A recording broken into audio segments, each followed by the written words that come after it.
It's just me today, for now. Hello.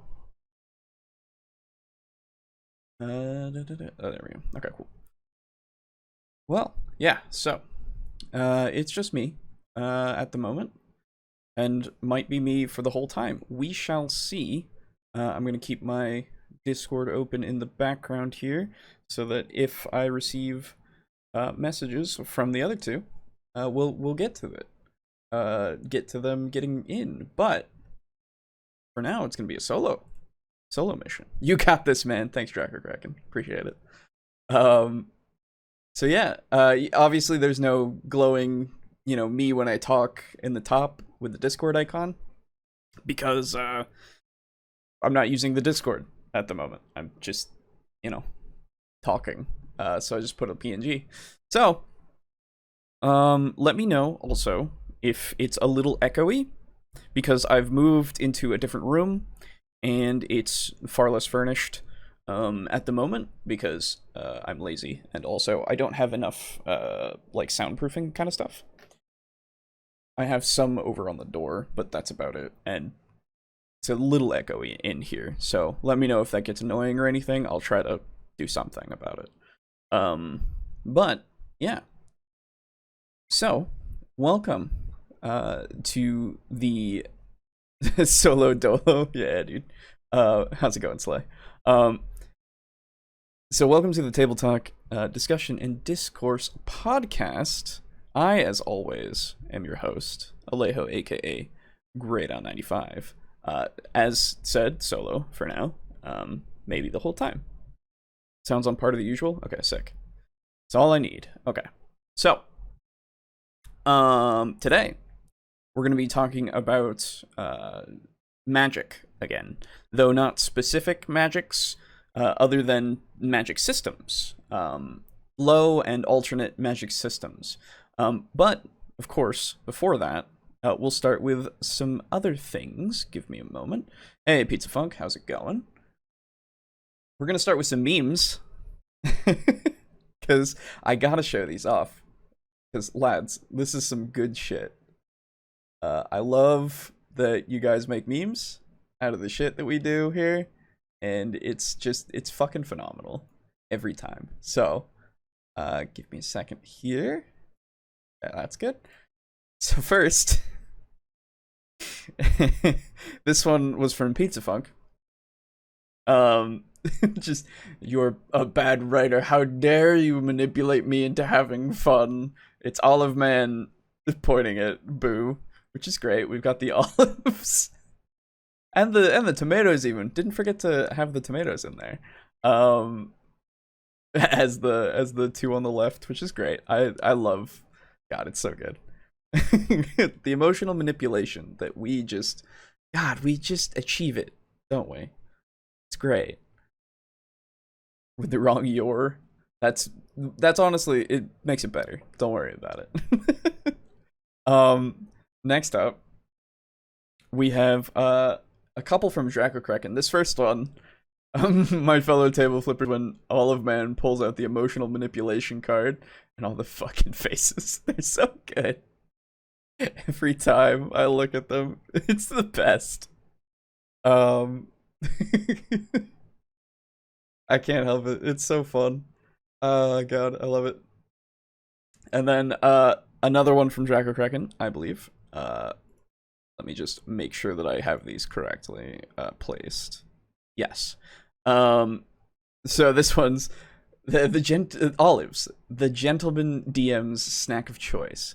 Since 2019, gluten-free, narrative cudgel-free, and emotional manipulation-free. It's just, God, it's good to go through and laugh at it, obviously, but man, that fucking video, so fucking bad. And then finally we have, this is from Mog0, made it today, in fact. Honesty. Let's be honest. He's got olives on the table. You can't trust a man with olives. The quote from last episode. It's fucking good. To the audio listeners, sorry you can't see it. But hey, pop over to the channel. Maybe take a couple of minutes. You can see the very first things, and they're on our Discord as well. So, direct quote, yes, it's great. And I also just love the slight manipulation that you did with the with Boo's head. It's great. So yeah, that's the memes. Thank you guys. Here and ready to flip tables with olives. Dude, you'll get the olives everywhere. Careful, dude. Those are sacred things to eat. Don't you know? So of course, we also have a couple of comments before we get into the main topic. So let me just get into those.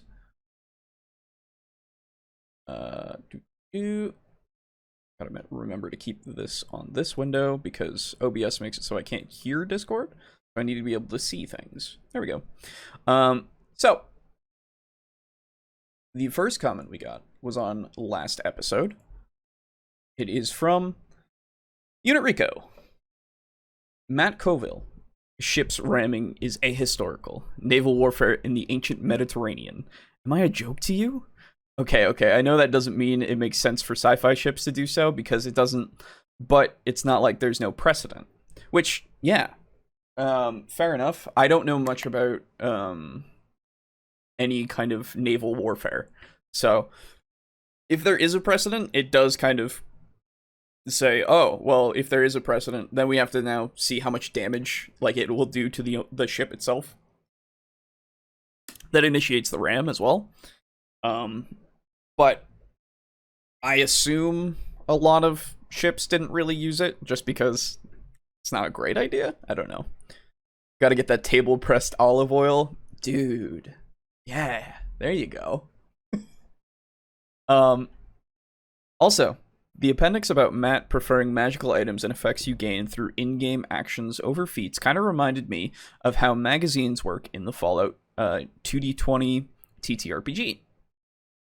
When you read one, you get a special perk, and several types of magazine have a table you can roll on / pick from that you can use once. Then, instead of taking your usual perk, you can instead choose to permanently gain the effect of the magazine's perk, or gain an ability that you can use once per scene. It's one of the many things that looked really fun and interesting about the game to me. And I really should ask my group if they're interested in me running a game sometime. I keep forgetting. Yes, you should, because that sounds cool. I don't know much about Fallout's system. I didn't know it was a 2D20 system. That's interesting. I don't think I know of any other systems that are like that. Or, if there are any. In his game, you can have olive cans instead of spell slots for magic. Olive mancy, dude. It's the ultimate magic. Yes. So yeah. Thanks for the comment, Nico. And then this was on the part 2 of our 2,000 point game that we did.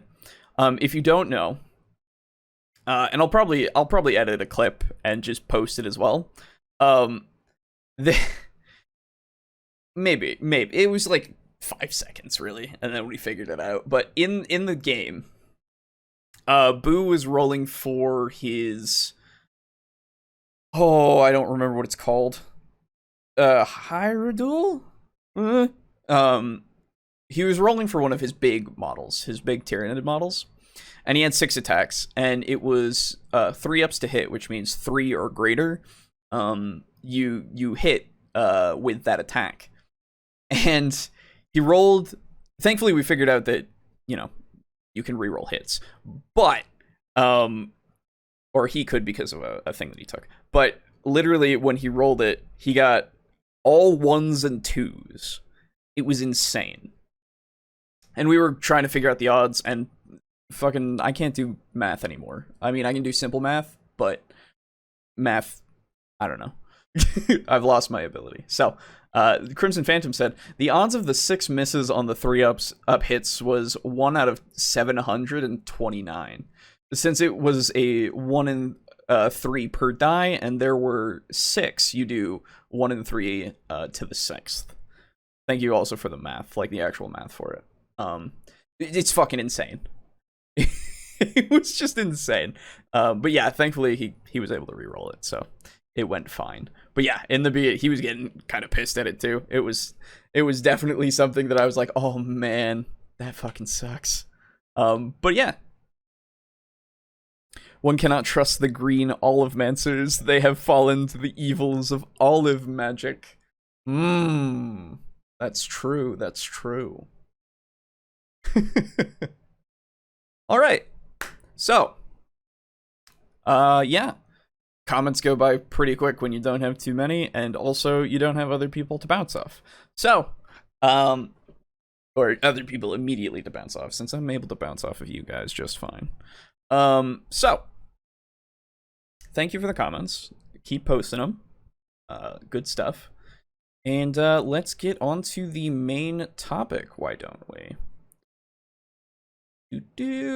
So, like I said, we're going to be talking about magic systems, really, more so. Low and alternate magic systems. And I picked out these videos that we're going to watch because they seemed interesting. And I only watched, like, the first few seconds of this first one. But, moment while I check this. But, hopefully, we have something at least all right. There we go. Got rid of that. Okay. So here we go. This is Magic System Design, D&D World Building. This is brought to us by Bob World Builder. I see what you did there. Pretty good. Time to bring in a viewer or two into voice chat to sub co-host. I was thinking about it at some point, maybe getting some patrons in to just talk. And we could just talk for a while at some point. In the future. I have a bunch of ideas, but we'll see which ones actually pan out, right? But we'll get to things later. Don't worry about it. And I can do this on my own for now. We're all right. I'll probably over-explain some stuff that I think without being able to be cut off. But you know, ask questions and all of that, and we'll have a good discussion here, hopefully. So, without further ado, let's make sure this isn't too loud. Let us proceed. In this video, we explored the design of magic in both fantasy fiction and role-playing games to determine what's right for your own D&D setting. Okay. Sounds good. Hi, Bob here, and welcome to Bob World Builder, the D&D channel where we improve our games together. We're going to start with a basic overview of magic, then look at how it normally works in D&D 5e, before checking out some alternative magic systems for inspiration to make magic more unique at your gaming table. Including this video's sponsor. Oh, I didn't know there was a sponsor. Yeah, I gotta vet peeps, though. I'm sure no table flipper will ruin things. No, I'm sure. Absolutely not. Yeah. I think, I trust you guys. I trust, honestly, a lot of you that are a part of our community. Like, we're all pretty cool here. And it'd be cool to just hang out, chat, see what you guys think about stuff. Outside of what you guys post in the Discord and in the chat. The way he talks kind of reminds me of Bob Ross. Fair enough. So, whatever that sponsor was, I wasn't paying attention. Go watch the video itself. All that. This Bob feels like he's trying to be the Bob Ross of D&D. Oh, well, hey, there you go. 2 people thinking of it. I don't know, that funk pizza Piazza guy is weird. Yeah, I don't know about Piazza. He's a crazy dude.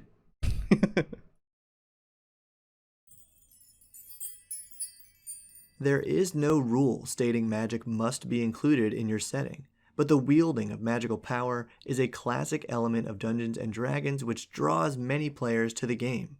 I think removing it entirely would be fun for a one-shot or a mini-campaign, but ripping the magic out of D&D would likely make it difficult to keep your players interested for a long-term campaign.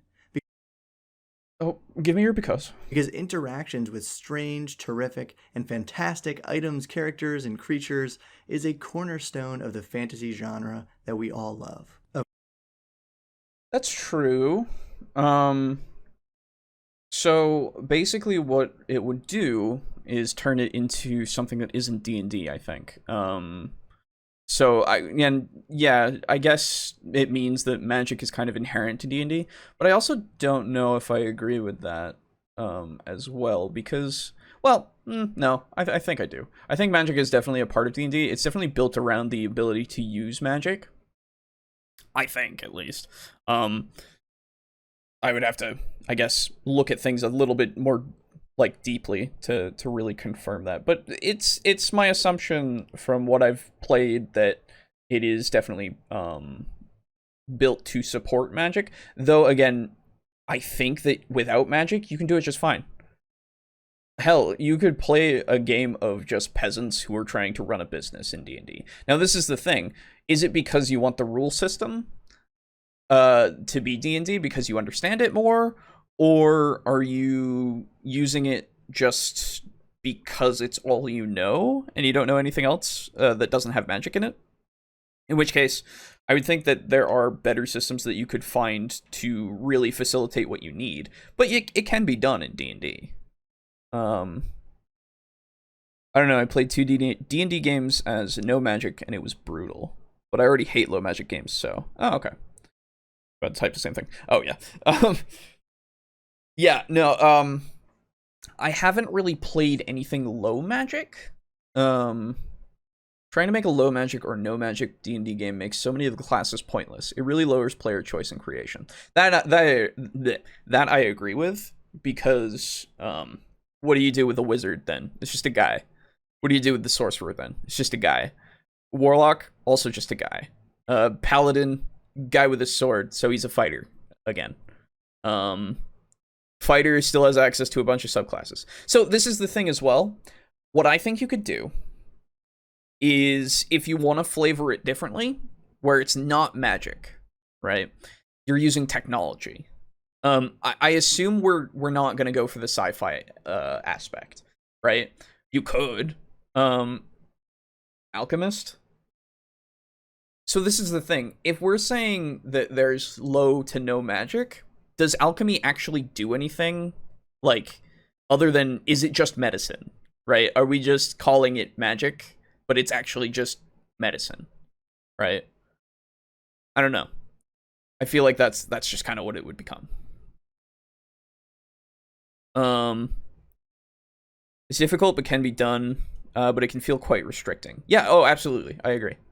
At least Pathfinder has alchemists to replace wizards, but even Pathfinder alchemy is kind of magical. I would argue that alchemy in the fantasy genre is magic.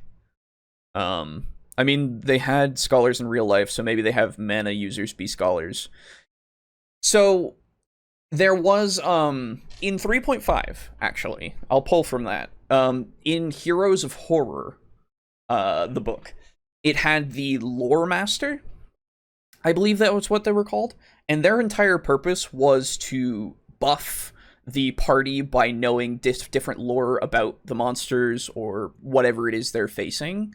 And so they could make a roll and actually make it so that it was easier to hit something or, do more damage to it, right?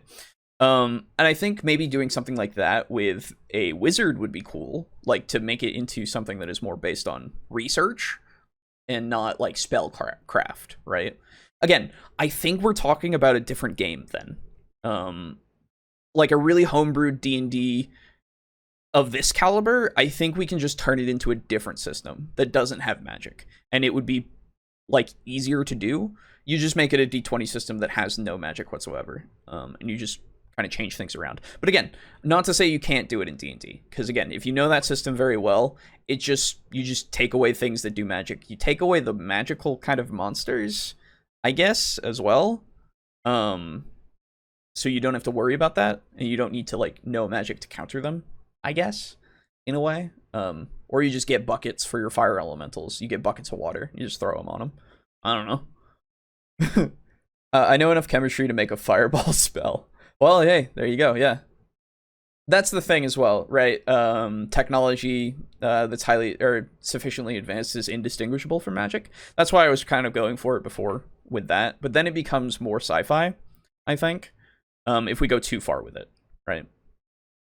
I agree. It feels like it would be better as a different system. Yeah, I think without the magic, we're just not playing D&D anymore. You know, we don't need to call it D&D anymore.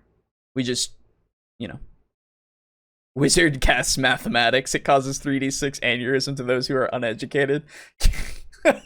Well, then we're going into like actual video game shit, right? Because there was the Mathmancer in something that I played not too recently, but I remember it, and like you would use, I think it was Dungeons of Dreadmore way back when I used to play that.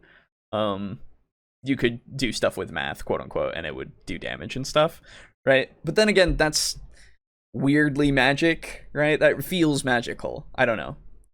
To me, at least, it feels magical, so I wouldn't do that. But I know what you mean. You're making a joke. Anyway, let's continue. Of course, magic can take many forms, so we're going to use 4 common terms for describing magic in fantasy fiction and games. Okay. High, low, hard, and soft. The things that everybody talks about. Huh? High magic and low magic describe the accessibility of magical forces. High magic or high fantasy refers to fictional settings where magic is so widely utilized that the functions of everyday society depend on it, much like people today depend on electricity and telecommunications. A familiar example of a high magic setting is the Forgotten Realms of Dungeons & Dragons, where the weave permeates all things and is easily manipulated, and there are even magic shops where characters can simply purchase enchanted goods. In low magic settings, the main characters are typically the only people in generations, if ever, to be exposed to the forgotten or hidden magic of their world, much like the hobbits of the Lord of the Rings. Hard magic. Sorry? Say that again? Much like the hobbits of the Lord of the Rings. Much like the hobbits. Wait, say all of that again? The main characters are typically the only people in generations, if ever, to be exposed to the forgotten or hidden magic of their world, much like the hobbits of the Lord of the Rings. I see what you mean. The hidden magic, like people didn't know there was magic until, but humans knew, and elves were a thing. So I guess I would call, would you call Lord of the Rings low magic? I think I would. Yeah, no, I would. There's not many who know it. It's just the wizards and kind of the elves. And the hobbits think everything is magic, right? Well, a lot of things are magic. People misinterpret what magic is. Yeah, okay. Never mind. Final Fantasy Tactics had the calculator job. The original Tactics? I didn't know that.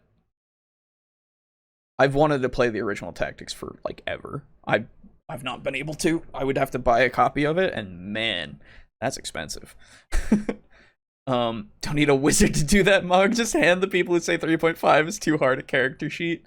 Dude, I know. It's sad. Low in quantity, high in power for Magic and Lord of the Rings. Yeah, I think that's fair for, like, what magic is in a low magic system. It's powerful, but again, it's hard to find and use in a way. Though, well, not hard to use, just hard to find, I guess. But in those low magic systems, you also find hey, there's the druid who's in the, middle of the forest that you have to go through the entire maze of it and fight through these incredible beasts, right? I'm still kind of debating on the low magic thing. Because, like, no, they're all creation. I'm thinking of all the monsters, like the Urukai and the Uruks. And then the orcs are just corrupted elves. So it's still all staying to wizards and the elves that do the magic. I don't think any human can do magic, right? I don't know. I don't think so. Because wizards are like a different being. Anyway, I'm thinking of this too much. Let's continue.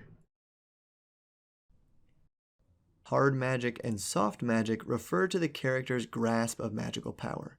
Is it contemporary, well-defined, and consistent for dedicated practitioners? Hard magic. Is it mysterious, otherworldly, and ancient? Soft magic.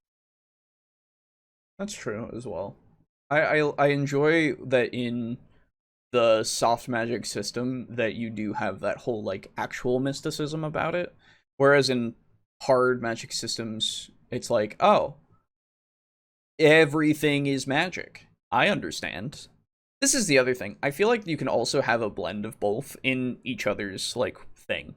Obviously you have the people who are well versed in magic. They're very familiar with it, right? And then you know, have the ones who aren't, and they think it's the most amazing shit of all time. Yeah, I don't know. High magic settings typically employ hard magic systems because magic is a utility that must function in predictable ways, while low magic settings typically use soft magic systems. But this isn't always the case. Oh, okay. We have some things. Hey, taking the week off from sessions, so I'm actually able to drop by. Hey, Bramble, how's it going? It's just me today. Was Wormtongue's corruption magic? If so, wasn't he human? No, I think that was the influence of Sauron through him. More so. I don't think that was him himself. Though I don't know. Somebody could correct me with that. Somebody who's read this Silmarillion can correct me on everything that I say about Lord of the Rings. While the wider world of Harry Potter doesn't even know magic exists, the students of Hogwarts have textbooks with explicit instructions for mixing potions. And while many people in Star Wars do know the Force exists, it is wielded by an extremely limited number of people in the galaxy and controlled by their thoughts and their... Yeah, it's true. Okay, so... Well, this is the thing. Even Harry Potter's rules are really inconsistent. And also, how do people not know that... That's a whole nother conversation. That's a whole nother conversation. Their feeling. Personally, I prefer D&D with hard arcane magic and soft divine magic in an overall low-ish magic setting. This way, the party and the bad guys are pretty much the only magic users, and the characters have variable understanding based on the source of their magic. Going well. Launched their Patreon and have been networking on TTRPG Twitter. Been a blast. Nice, dude. I have no idea how I'm supposed to use Twitter to network with people. I've tried. I've gotten 2 people. Right? And one of those was through No Net Ones. That was oh goodness, excuse me. That was oh goodness, sorry. That was Juice from Master of the Game. I only knew him because Bergen like talked to him for us because he was like, "Hey, I'll do it." But yeah, I don't know what I'm doing with Twitter. I should really do something more with it, right? Anyway, but no, that's good. Glad for you. Let me know down in the comments what you think of this breakdown, and if you'd like to see a more expanded video on this topic, because while scripting, I realized I had a lot to say about it. And I want to pause here for a second to say thank you for commenting and liking and sharing these videos. Those are really the best ways that you can support me and help grow this channel. That's true. You're welcome. I haven't done that, but I am sharing it with a bunch of people, so I guess, yeah. We recently to 2,000 subscribers, which is nuts because 1,000 was my 1-year goal that I expected to meet this April. Holy shit, this was so long ago. He's at 17.7k. Good job, dude. Fantastic. We can talk about it if you like after the podcast, of course. Dude, sure. I've tried, like, No Nats has tried to tell me about stuff to do in Twitter, and, like, I have other people who do Twitter alright, and I'm over here going, I don't understand. I don't know. It's one of those things. But sure, if you want to chat for a while after, I'll have some time. Anyway.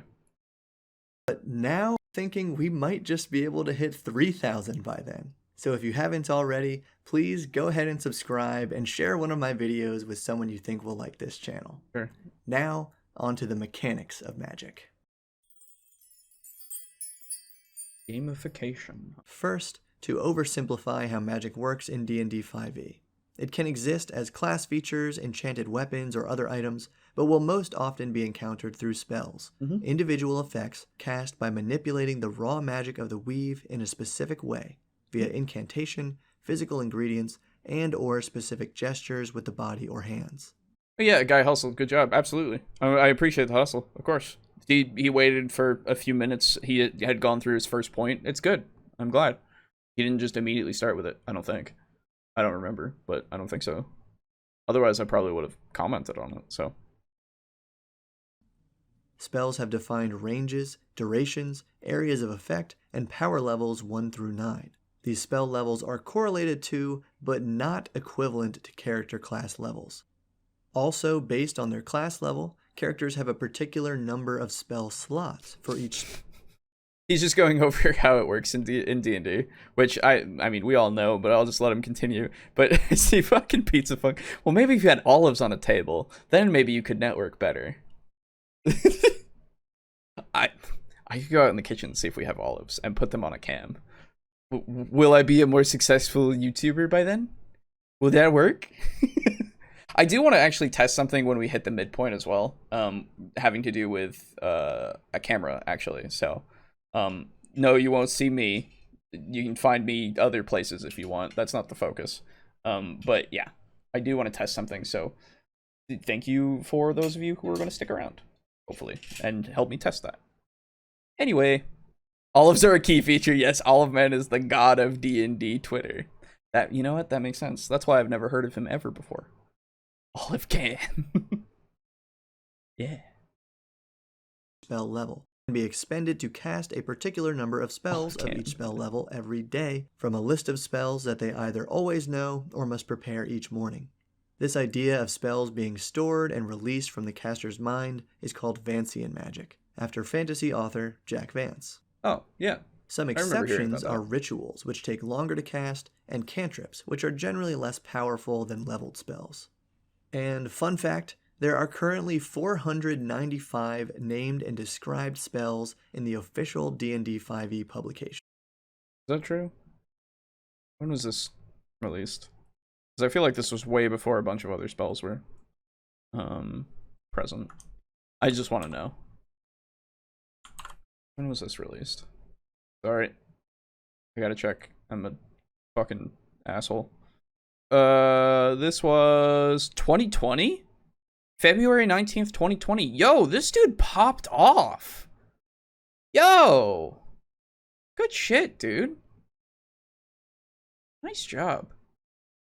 Oh, we have another comment as well to go over later. Lux commented only 2 hours ago. I did not see it. Okay. I apologize, Lux. I will read that out in a second. Once we get to a, you know, after this video, probably. D&D spells. Or total spells.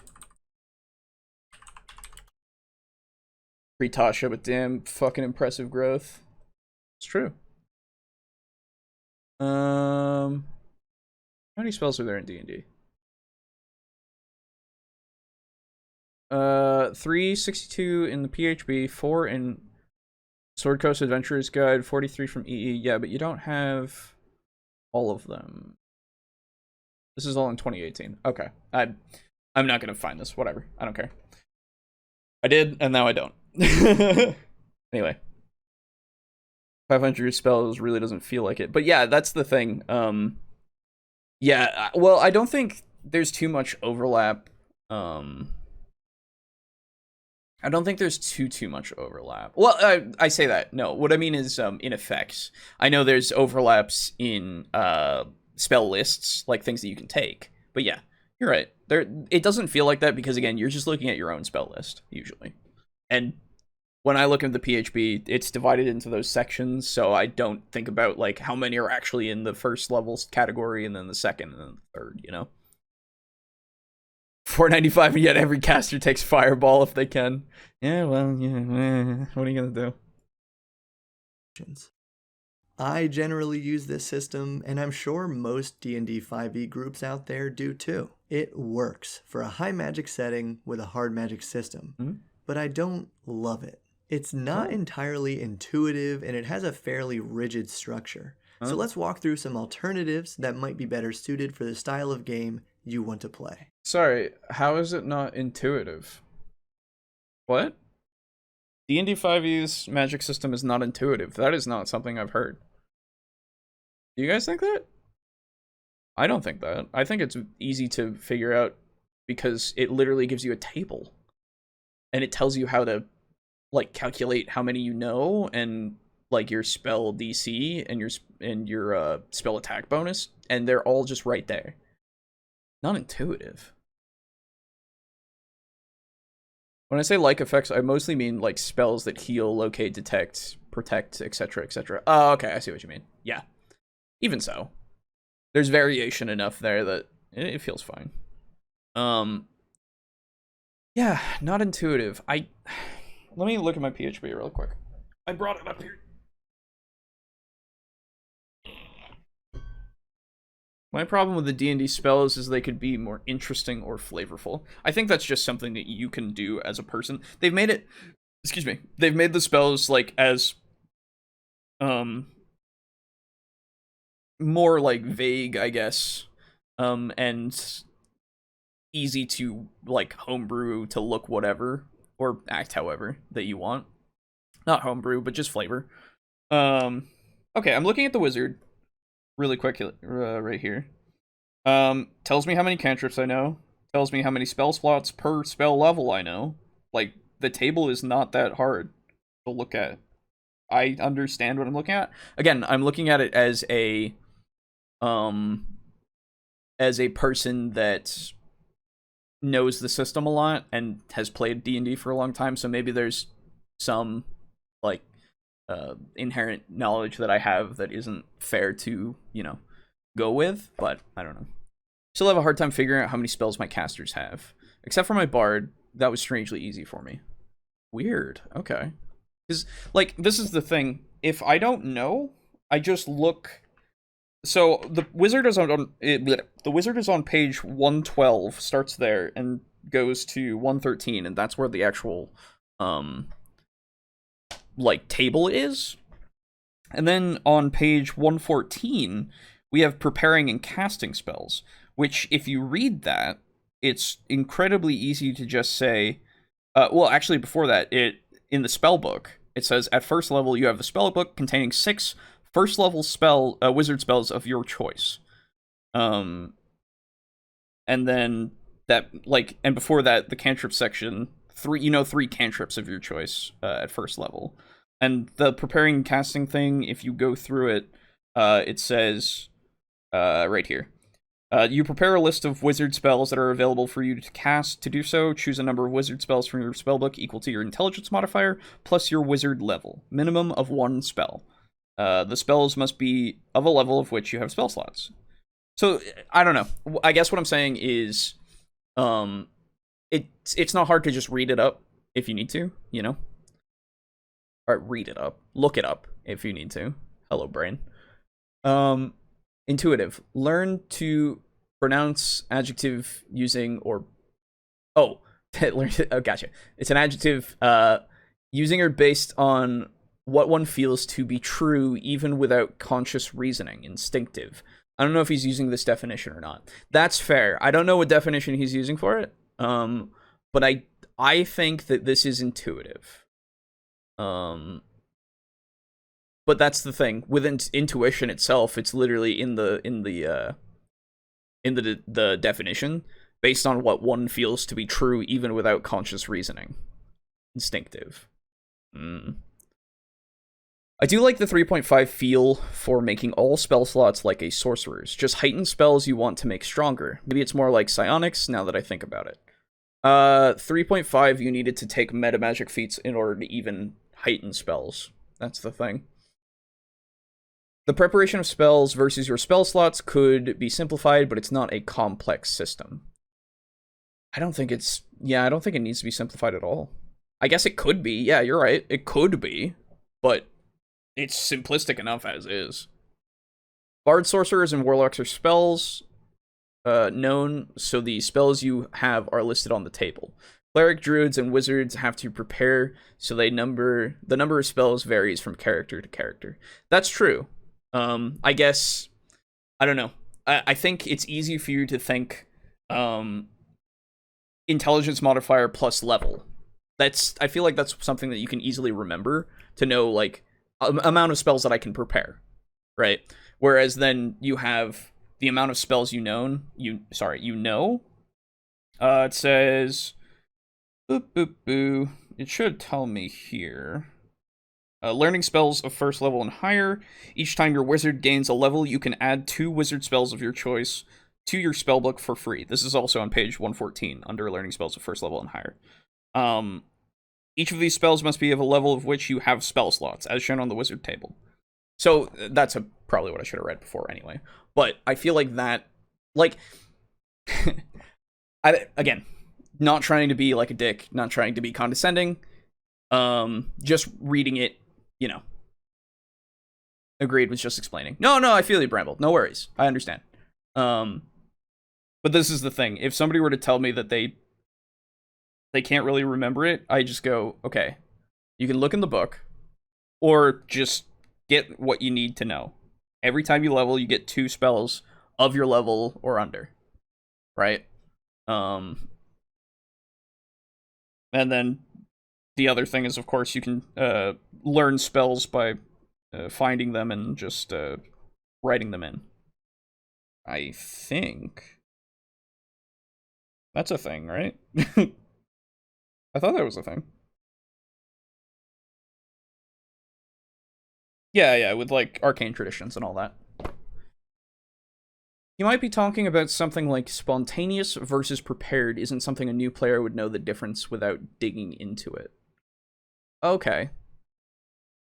If it's spontaneous versus prepared, then I guess so. So that does kind of confuse some people. Some people don't like the fact that you need to prepare different spells every day. Whereas I just go, I have a list of these spells are for combat if I think today is going to be a combat day. These spells are for utility if I think it's just going to be a utility day. This is a mix of the two. This is healing spells only. Like, I group my spells for different lists and just give the DM my lists, and then I go, this is what I'm going to be using today, right? Which is just my way of doing it. I understand, though, that it can be something that does confuse people when you gotta go, these are what I prepared today, right? But then I would also say the sheet, the actual spell sheet, is easy for you to look at all the spells you know and unbubble and bubble the ones that you want, right? Because 5e is pretty easy. Though, I would say, for the divine spells, that shit makes it much more difficult because you can access every spell. So if he's talking about that as well, that I would agree with. That's a little confusing for a lot of people because it's just like, oh, I have every spell. Fuck. Just because the amount of choices they have. Anyway. The number of new players that I've told just write down a number of spells equal to what they can cast and forget preparing spells because they were frustrated and confused by it. That's also fair. If we're talking about simply new players, then I guess so. I don't know if that's what he said. I can't remember now. But that can explain why I had an easier time with the Bard caster than my Druid caster. Oh, for the spells known and the ones that you have to prepare. That's fair. I like that in some classes prepare and some don't. It informs how the class operates narratively as well. Oh yeah, absolutely. Then you have like people praying beforehand or studying beforehand, right? Just to know their spells and shit. Yeah, it's super cool. Anyway, let's continue. This first alternative comes right from the Dungeon Master's Guide, Spell Points, where characters have a pool of spell points based on their caster level, and each spell has a point cost based on the spell's level. Yep. The point cost and point pools are clearly based on the slot system, so the numbers are still not very intuitive. And as written, this variant is for full casters, bards, clerics, druids, sorcerers, and wizards, with adjustments for paladins, rangers, eldritch knights, and arcane tricksters, but warlocks are not included. I'm a fan of this less hard, mana point style magic system because even though the conversions add a layer of math, spellcasting is streamlined for several classes, and spell points are far more flexible than spell slots, allowing higher level characters to cast tons of lower level spells, but there's still a limitation of 1 level 6 or higher spell per day. And a common criticism is that sorcerers who already have a flexible casting feature effectively lose something unique if spell points are available to all casters. Okay. So I've never used that system just because I haven't. I'm not opposed to the quote unquote mana system that it is. The spell point system is what it's called, but it's basically mana, right? And yeah, like he said, it does allow for a lot more spell use, which I don't know if I'm for way more spells being used. I guess the enemy can as well, right? But the limitation of the amount per day feels fine to me. Though again, this is just personal preference, I think. I'm a big fan of spell point systems, Gatling gun, magic missile. That's fair. That's fine. Yeah, absolutely. I don't know. I think it's just there's so much that you can do then. That you could just solve most problems with multiple first level spells, right? I'll agree on spell points being more flexible, but that adds another layer of resource management that is arguably less streamlined and more cumbersome. So I wouldn't say it's that cumbersome. I would say you literally just look at how many spell points you have because it has the table, right? You just write that down. And then you have the amount that each costs, which I guess you would have to look at every time, unless you had the table or you memorized it or you made notes of it. In which case you then just subtract from your total, which isn't too hard to do and not that long to do. But yeah, I don't know. It's fair if it feels more cumbersome to you. I don't know if it is more cumbersome. I would have to, I guess, test, right? But I don't mind resource management, like, to that extent. So, I don't know. Anyway. For this reason, I think spell points make a great... Oh, he said something else that I wanted to comment on. Lose something unique if spell points are available to all casters. That's the other thing, right. So, he says that sorcerers lose something unique, and I would very much agree. Though, yeah, no, I would really agree because again, the sorcerer, why would you have spell points other than for meta magic, right? Which kind of frees them up for meta magic, but does it still work the same way with sacrificing spell points for more sorcery points? How does that work? Because I think that's kind of weird. I think that having the spell, like, actual spells per day system works way better for sorcery points, right? I think that mostly because it's inherently made for it, but also I don't see the transition being very well done for the sorcery points. I mean, I say that, right? But it could basically equal the same thing of, like, you spend the 2 sorcery points for your first, or spell points for your first level spell, and then you get the 1 sorcery point back, right? It's probably something that's pretty easy to do, but I'm already getting confused with sorcery points versus spell points, right? Because they're very similar. But that's just personal. For this reason, I think spell points make a great alternative specifically for sorcerers, because their magic already has this chaotic edge, particularly through their meta magic feature, which allows them to tweak the other... What? And well, that was weird. That's the first time that happened. Sorry. Their meta magic feature, which allows them to tweak the otherwise predefined and strict interpretations of D&D spells. And this very idea of fluidity over rigidity is the core of Drop Dead Studios' Spheres of Power. Spheres of Power was a... Okay. So it makes sorcerers more chaotic? But how? Sorry, I need to hear that whole point again. I apologize. Allows them to tweak the otherwise predefined and strict interpretation.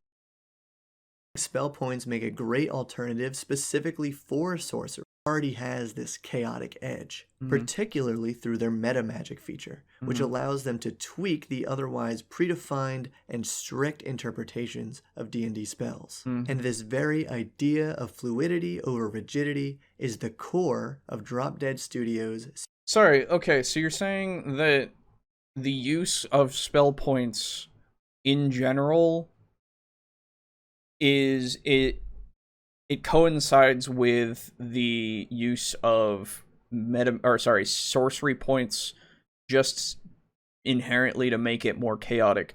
Though let's not conflate that changing the spell slots into spell points just makes it so you have more spells being thrown, which just means that it has more sorcery points, I guess, being used, which then means that they go through the sorcery or the spell points faster because they can use that to just create a bunch of sorcery points just throughout the encounter, which means they run out of their spell points faster. So it doesn't change too much because it still changes, or it still makes it so you spend a lot as a sorcerer to do a bunch, and then you have way less of your resources. I guess it just makes it so you can use more meta magic. If that's the only reason that he has, which I don't know, I'm just trying to extrapolate from what he's saying. If it's just that you can use a lot more meta magic, then I go, okay. Okay, sure. When you give me the ability to use a lot more spells, that means I can use a lot more meta magic. Okay. Just give them the Fire Emblem method of they have to have a book to cast a spell, and each time they do, the book's durability goes down. Mostly kidding, but would allow for moments of careful planning. That'd be neat, yeah. Having durability as a mechanic for, like, spell casting would be interesting. Don't know how it would work, like, just in terms of ease of use and all that. Like, it's not hard to just think of that, but like the more powerful a spell, the more durability it takes down, so you have to constantly be spending. That would make your wizard have to spend more gold, right? And you're actually incentivizing the use of gold. It would be interesting, actually, now that I think about it. Degradation and stuff, that's what they like. So like degradation in most games I don't like, because it doesn't do it very well, in the sense of I'm not making enough to really, or sorry, it doesn't feel like it's necessary, right? Though if I'm able to make a lot, and kind of just sidetrack the whole thing, not sidetrack, what the fuck is the word? Anyway, go past it, right? Like, don't have to interact with it too much unless it actually, like, fucks with me in the middle of a combat or something. Then it's fine. But usually it's just kind of annoying. But like The Witcher did it pretty well, right? And so maybe in D&D you could do it like The Witcher did, where it's not too hard to fix your shit. I don't know. Mitigate. That's the word. Is he segueing into his sponsored product into his argument? If so, bravo. Yeah, he is, which is cool. Because he's talking about the system and the way that it uses its magic. In which case, hey, good for you. That's a way better way to do a brand deal. We lump equipment maintenance into monthly upkeep rules. Ah, there you go. Yeah, that works.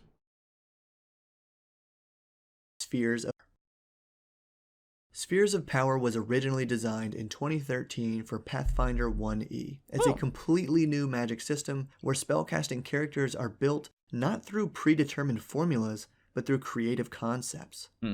With this new Kickstarter, Spheres of Power for casting characters and Spheres of Might for martial characters are coming to Dungeons & Dragons 5e. I feel like I've heard of this before. Mechanically, players choose a casting tradition, similar to a background, and spend talents to acquire or enhance spheres of abilities, basically thematic collections of spell-like effects, and they spend spell points to augment those abilities. Mm-hmm. So with the playtest packet here, I want to recreate Braum, my half-elf kinda druid from my first campaign where we basically made everything up. Concept, check. Now, we pick one of the 20+ casting traditions, and we could even make our own, but druidic looks like exactly what I want, gaining their magic through communion with nature and the spirits contained therein. Hierarchy, +1 spell point, +3 per 1 per 3 levels gained in spellcasting class. Okay. Okay. Oh, neat. Okay, interesting. Most of the time, degradation happens too fast in video games, making it very annoying. Yes. Yeah, that's true. I remember that for Pathfinder 1. Yeah, I feel like I've heard of this before. Somewhere. In Fire Emblem, the basic tier would have like 40 uses and cost 500, where the high tier would have like 10 uses and cost 1500. Oh. Dead Island and Breath of the Wild are good examples. Yeah, Breath of the Wild's whole weapon degradation is just shit. That whole system is just bad. I don't... Having looked into Breath of the Wild and being told about the gameplay of Breath of the Wild a bit, I don't think it's great. I know that's controversial, but I don't think it's great. Dead Island as well, like...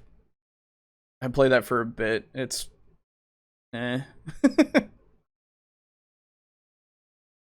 So my key ability is Wisdom, and it looks like I have talents for Alteration, Conjuration, Destruction, Nature, or Weather spheres.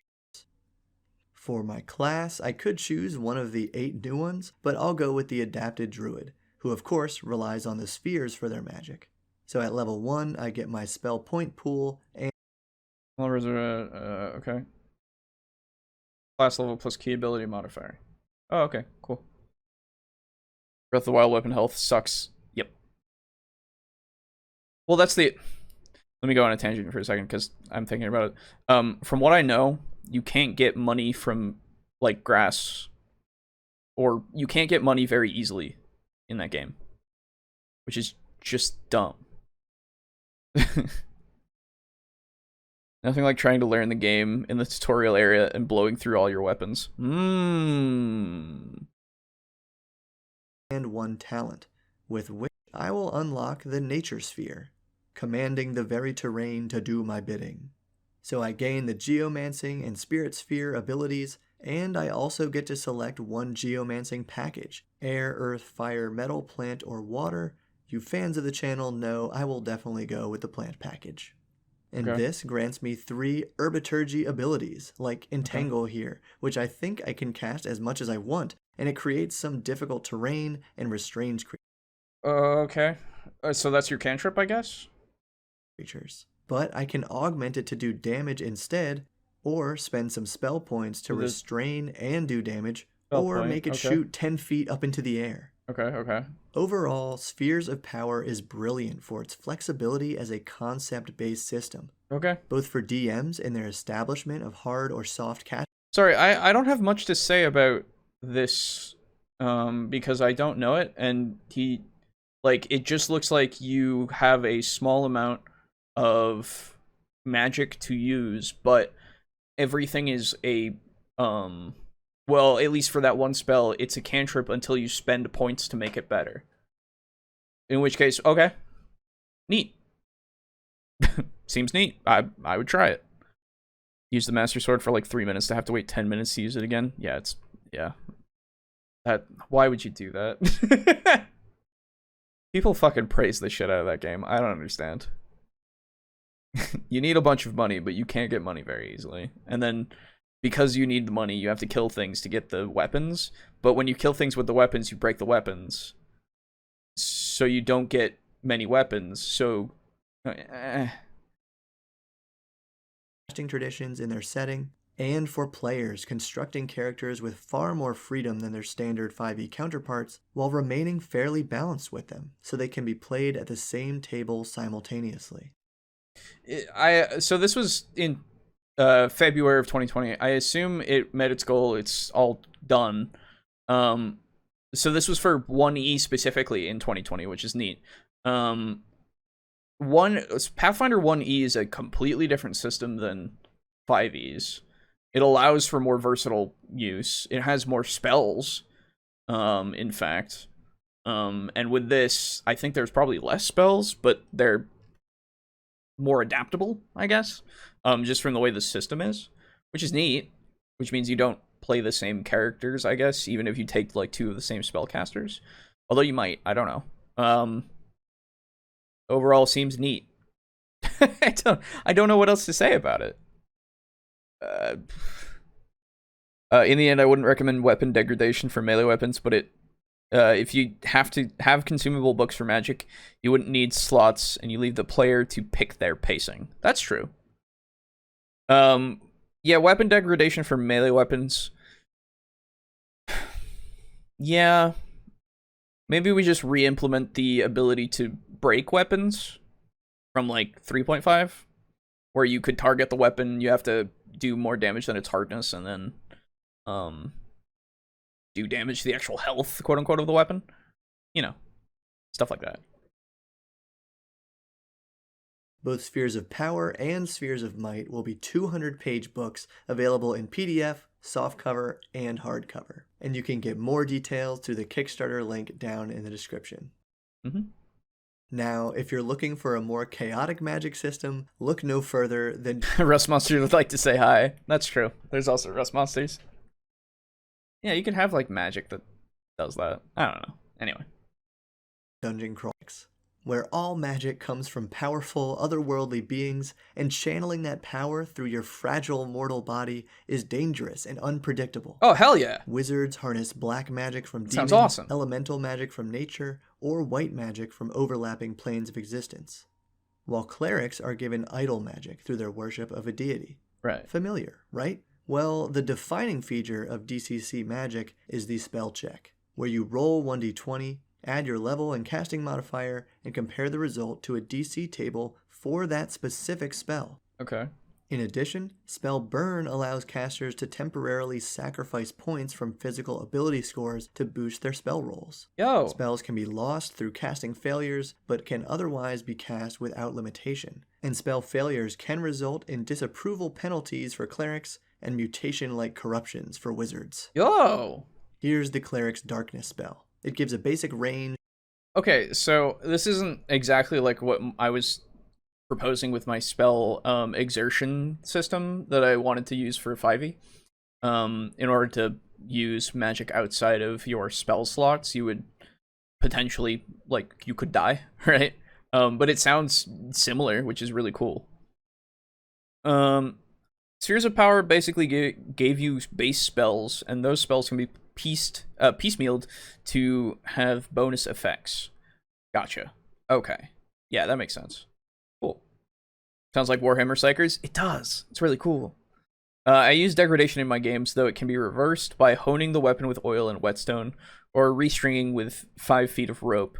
Can be done during a short rest. Yeah, okay. As long as you...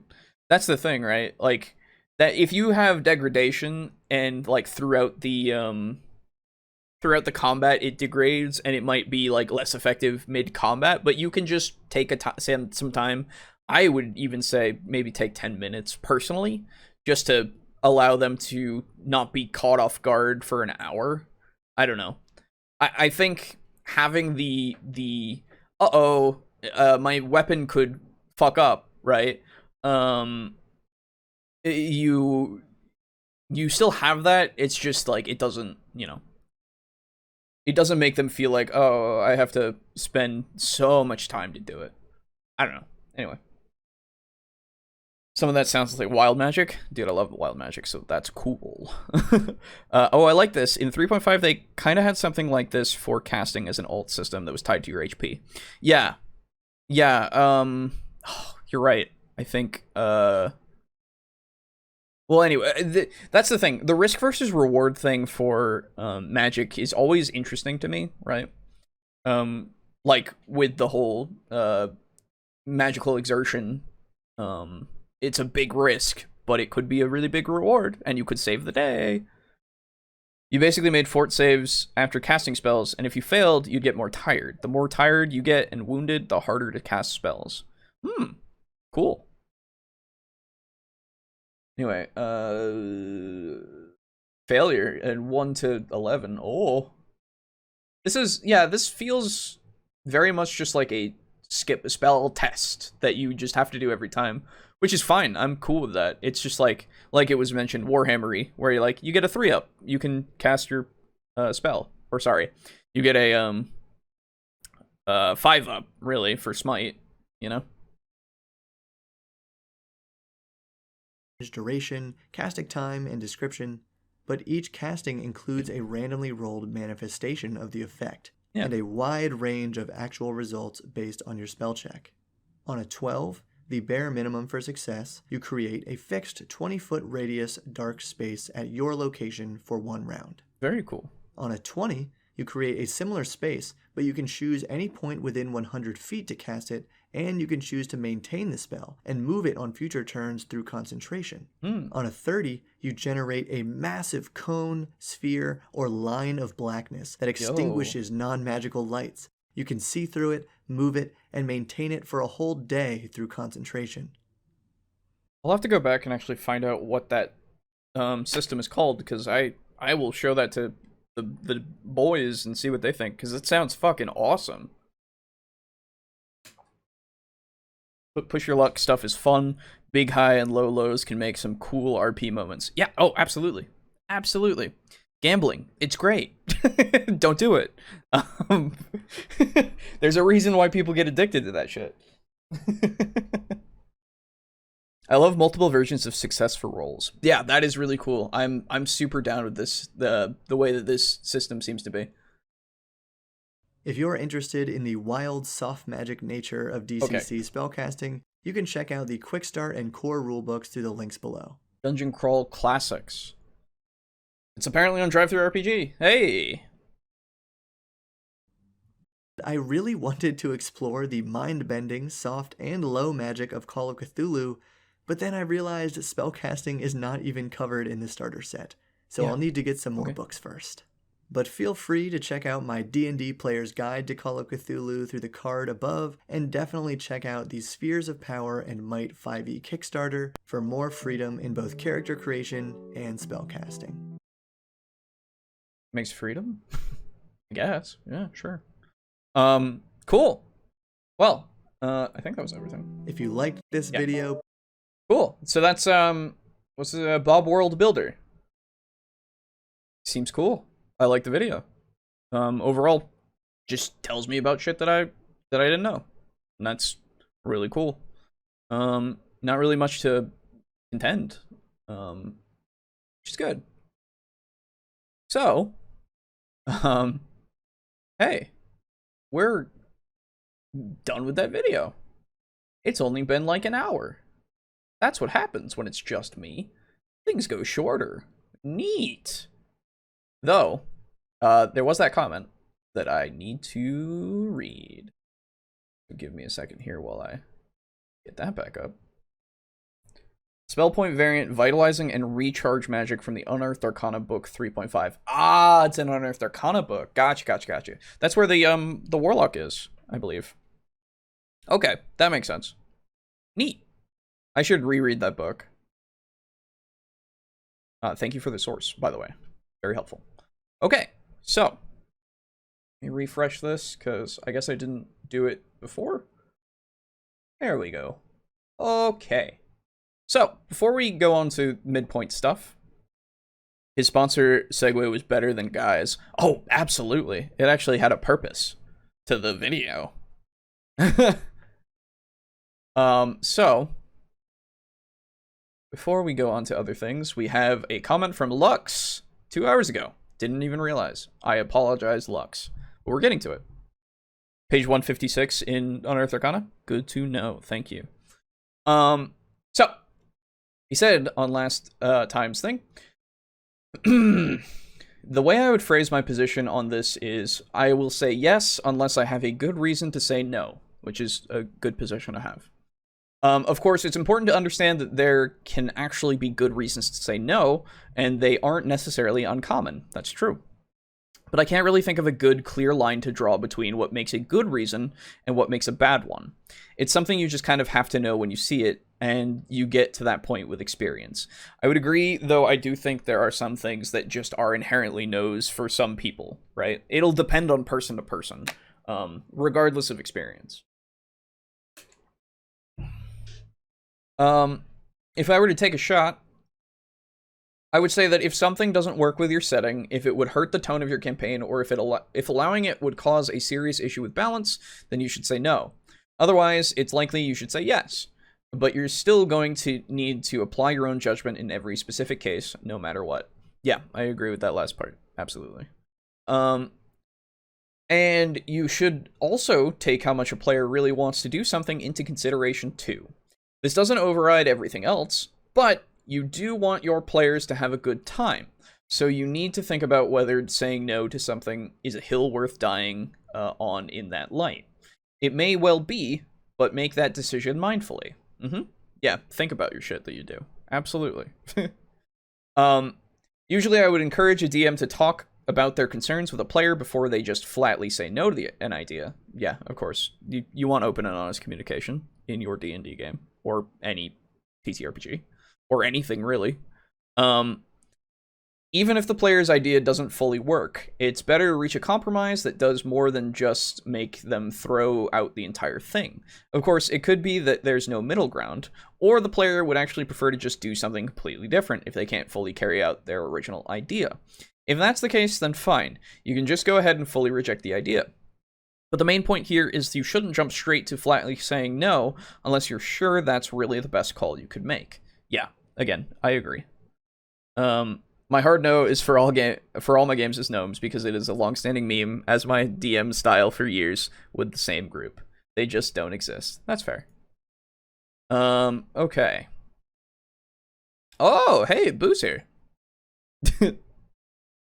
Maybe.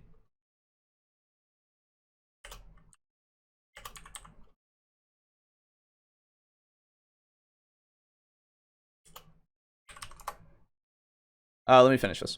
I'd talk more about Olive Man's video, but the deadline's here. I'll just say that it's a bad video. Also, telling people that they can't create a good story, so they shouldn't even try, is pretty terrible. And showing bad things happen when characters do bad things is just part of creative integrity. Players shouldn't think they're above consequences. I agree.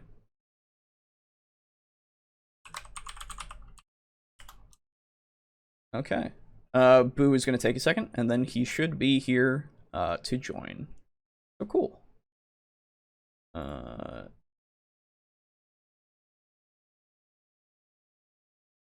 Welcoming Boo to his own podcast once more. That's true.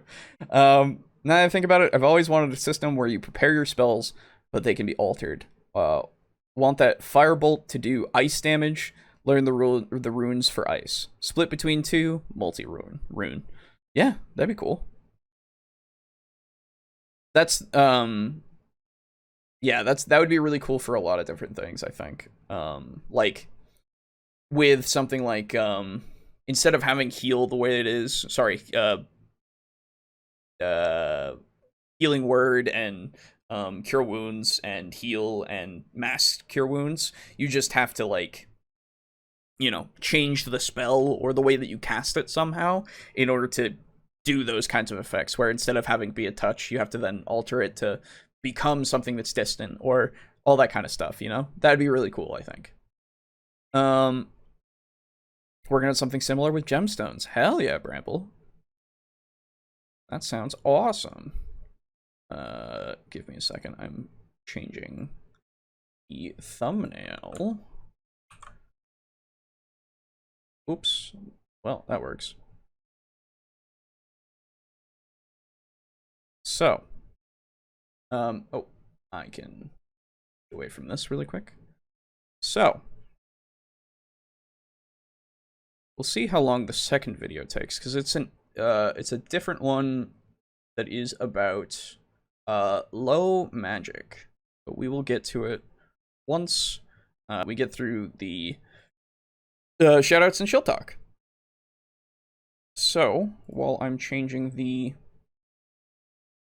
thumbnail to include Boo, because I have several different thumbnails available and ready at the moment, and that I can change at my will, because I am omnipotent in terms of this stream. There we go. Cool. So, let's get to the shoutouts and the shill talk, huh? So, couple of things. Wow. So, we're brought to you, of course, by our lovely patrons, as well as viewers like you, of course. And we'll get to it, but, so, obviously, starting off the bat, we have Draco Kusaji, or Draco Kraken, in the chat, giving us that tier 3 patron donation. Appreciate it immensely. Thank you so much. And then Mog Zero in the chat has upped his patronage to tier 3. He's flipping the tables. He was flipping them silver tables, and now he's up at the golds, dude. He's flipping them everywhere. He's finally joined the tier of the golden flippers, if you will. But yeah. So thank you so much, Mog. That's insane that you would even consider upping your fucking patronage. Thank you. It's ridiculous. Thank you. Just thanks. Obviously thank you to everybody who even donates or, you know, any of that kind of stuff. But like, it's insane to me every time, and I won't have it stop being. Slazer as well. He's been in the chat. It's $15 a month with that tier 3, flipping them just shiny tables, dude. Today's stream is brought to you by Paid Cash of Legends. Paid Cash of Legends is a new hit game, so good it plays itself. Paid Cash of Legends, they have my family, send help. I didn't like the silver table anymore. I want platinum. Oh, somebody wants to go even higher beyond. I see. Well, you're flipping them golds, so that's good. But yeah, thanks. Steely as well, our longtime patron at that tier 3, flipping them tables. The original flipper, in fact, if you will. Oh, who is ready? Give me a second.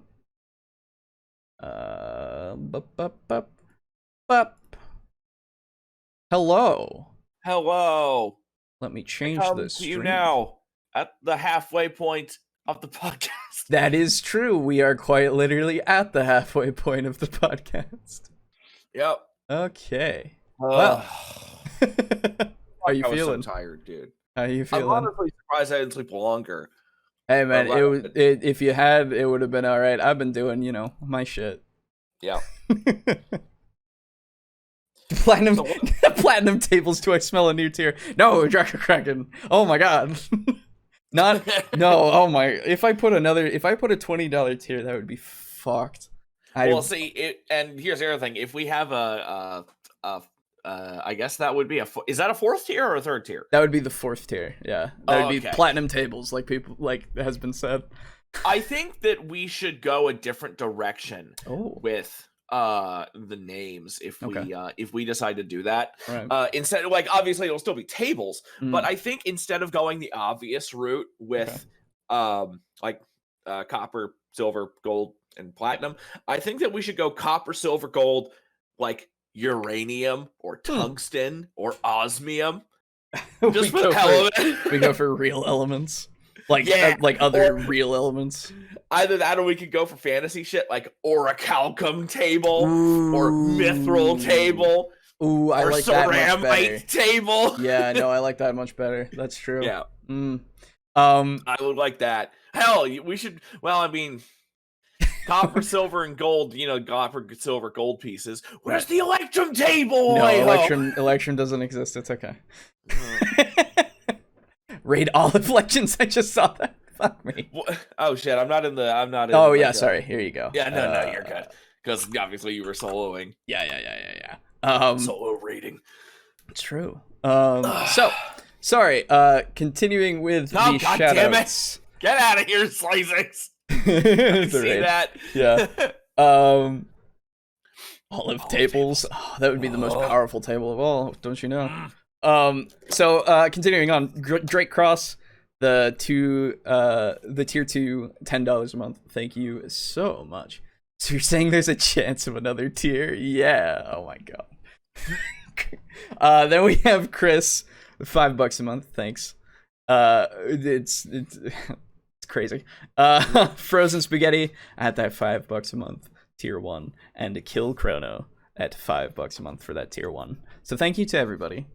Yes, we like your money. Thank you. Thank you. And it's gonna be put to some good shit hopefully soon. In fact, once the month starts, then I can actually do something with it. Be great. But that's enough of that. The other thing is, of course, if you want to go get physical merchandise, you can go and search us up on TeePublic. Get a shirt, get a mask, get a hoodie, get a notebook or a mug or a pillow or a tote, you know, or a pin or whatever you want, really. TeePublic. Look for TableTalk. You can find. We've always talked about how much we need coasters. I think the coasters should be tiny tables that elevate your drink like a millimeter above. I'm kind of into that, actually. Yeah, that'd be really cool. To fucking be stupid. I'll just hand 3D print a bunch of tables with our logo on it for coasters. Booze Olive review stream. All right, you guys ready for the Olive review stream? You guys ready? Yeah. So here it is. Okay.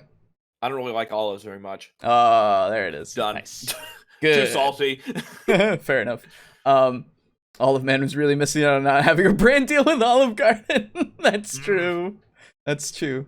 Yeah. I showed off all the memes that have been going through. They're also fucking good. That fucking olive meme. Yeah, the olive meme's great. Oh, is there a new one? Holy shit.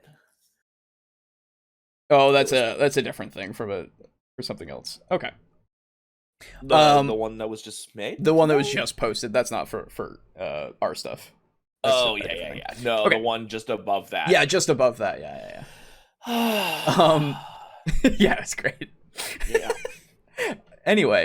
Oh, dude, actually, I super appreciate the fucking episode count for that. Yeah, having the direct quote and the episode count from it. That's really good. It's really nice. Where's the timestamp, my dude? No. No. So, that being said, join the watch together, my man. Okay, so we are, because I didn't know if you were doing a watch together since you were alone. Yeah, of course. It's the only way that I can watch the video. And you could just go on YouTube. Yeah, but then I would have to set up a whole new region and all that shit. Yeah. Using Watch Together is just so much easier. Okay, so next up. Magic System Design. Well, that's the one that we just watched. Oh, that's why. Fucking included that. There we go. So, this next video. Oh my god, it was back before they fucking started doing it the way we do it. Yep. So, this is... Oh, I just realized that this one doesn't have both of us on it. Oops. Sorry, everybody. I didn't realize. Okay. Hello, Brample. Thank you. Yeah, welcome to the show. Wow. So this video, if I get rid of the fucking shill shit, there we go, is from WebDM. Been wanting to cover them for a while. I don't remember if we have yet. I don't think so. I don't believe so, actually, which is weird. You thought it would. Yeah, right? They're pretty popular. Yeah, but I mean, we usually cover the hot shit. Hot takes. That's true. That's true. But yeah, so they have low magic, do more with less in 5e Dungeons and Dragons. Which, I know, again, low magic isn't usually done with Dungeons and Dragons, but it is neat when it is. Mm-hmm. Like the thing that I always see, and it I like everybody with their magic designs, if they want to do a different magic thing, typically people go for low magic.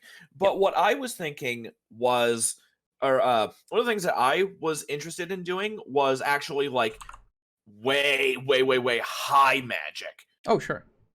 where instead of a normal game of D&D where like, every party of adventurers has like a wizard or a healer or something like that, and then healers maybe like a 1 in 50, 1 in 20 type of person, or a magic user, I should say, of Right. any stripe. Right, right. But the thing that I wanted to do whereas like make it where it's like 1 in 5, 1 in fucking 3, where like everybody has at least some magical capacity. It might not be like everybody can be an arc wizard, Sure. but some people, like just about everybody could cast dancing lights. You know what I mean? Oh, yeah, yeah, yeah. I got you. Yeah, like low level stuff and then stuff Cantrips. like that.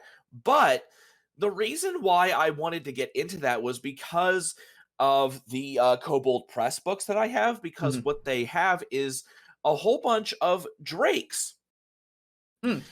And drakes are essentially more like, they're very, very low forms of dragons, effectively. Aren't they But all these without different wings and mostly on the ground? Actually, some of them do have wings. Oh, okay. But yeah. Cool. Actually, if you'll permit me a moment, I can open one of my books and Well, start going. let me look at my watch here that I'm not wearing, and yeah, you got it. You're good. Yeah, okay. Yeah, because and it won't take that long, but Yeah. hell, I actually just got to them. So there's just all these different kinds of drakes, and they're really, really interesting. There are cave drakes where they're like hanging from stalagmites, crater drakes where they live in like blasted out badlands after battles with magic and stuff. There's diminution drake. I have no idea what that means. Horde drakes, ones that like live in treasure and stuff like that. These are the ones that aren't actually all the best, but there's ones that are like ash drake, and what they do is they live in chimneys. Oh, neat. They live in chimneys and they clog them up, and they're kind of chaotic. They're like chaotic neutral, and they like to cause trouble by clogging up chimneys and making people Sure. Yeah. And my favorite one of all for sure was the alehouse drake. Oh. And it is this fat little is this little fat green drake who lives in alehouses because they like to they're like gossips, and they hang out in the rafters, and they just like to learn about people and stuff, and they also have like emotion magic. It's not any different. So it's like what's the spell? Like calm and suppress emotions or whatever it is? Yeah, it's just calm emotions, yeah. Okay. And they will either exacerbate or calm down rowdy drinking crowds. Oh, cool. So it's like, oh man, the party's getting great. Let's fucking bump it up, and or the party's getting a little out of hand. Let's go ahead and calm this shit down, Yeah, I feel you. Okay, cool. Yeah, and then there's bathhouse drakes. Don't worry, this is the last one. Yeah. Where they have steam breath. Oh, yeah. They have steam breath. I remember you talking about this. Yeah, they've got steam breath, and I think they can do like bubbles. No, they can't. Okay, they've got steam. Oh no, they are. They are bubbly. Nice. They have soapy as a fucking what is it? Damn it! Like a trait, I guess. Oh, cool.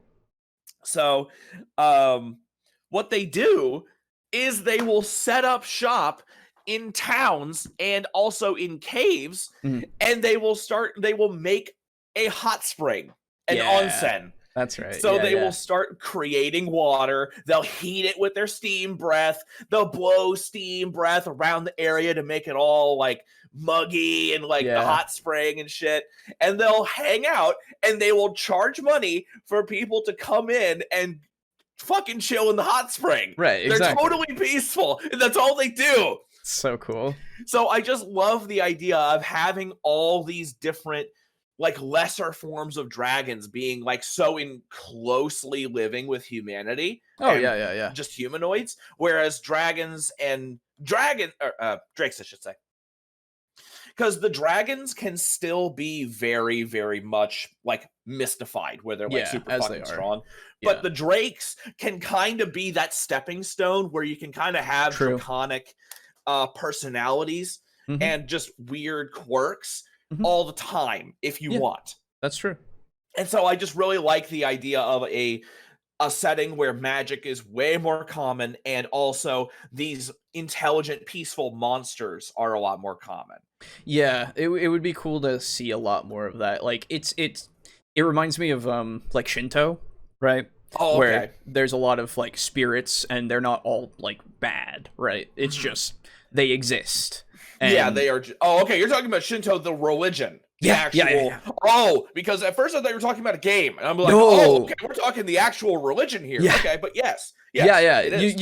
You know Shinto. It's literally everything has like a spirit basically, and everything can be helpful or harmful, and it's sometimes just not even either one. They're just neutral and they're there, right? Yeah. The thing that I actually get slightly more from it would be like Final Fantasy, I think 12, where there's just these other monster folk who just happen to have integrated with human society. Sure. Yeah.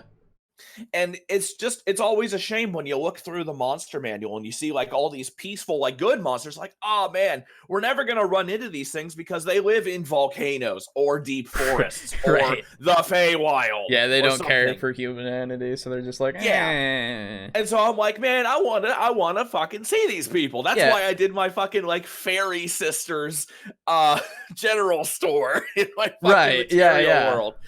Because you never see fairies, you never see quicklings, you never see any of the Feywild shit.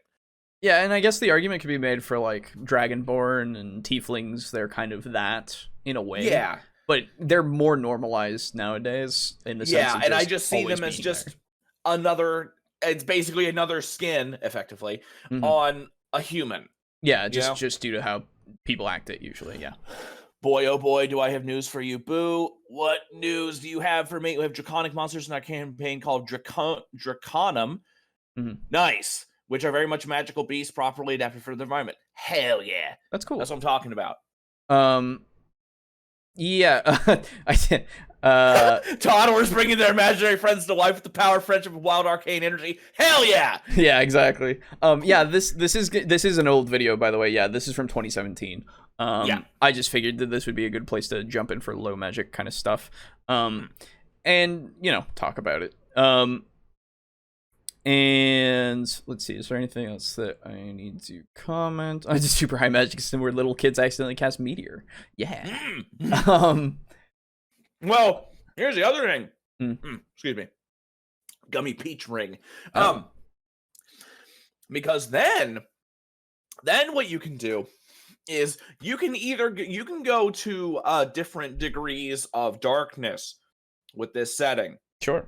If you want, because the way I like to run it is I like to run it like kind of bubbly, kind of chipper, have fun having stuff, but you can totally turn that into like a 40K kind of thing. Oh, easily. Where it's like, oh, you show up for everybody goes to like a fucking exam every month to see what kind of power they have. True. And if they display enough power but not too much, there it's like, okay, you're in the fucking military now, go. It's like, oh, you're displaying too much. Yeah. Oh, absolutely. Yeah, easily. You're growing too powerful, we can't be having you. Then you have a campaign with one who's escaped, right, and joins a bunch of people and all that kind of stuff. Yeah, absolutely. So you can absolutely have this really dark, oppressive shit. Oh, absolutely. Awesome. Yeah. The best thing about hearing Peeps ramble in chat is all the things I get to appropriate: sauna running dragons and ocean mind flayers. That's true. Yeah. Oh, that's right. I forgot one thing. I was going to test my camera on a Mini to see if it was okay quality for a thing in future. Hang on. Let me get that. Quick.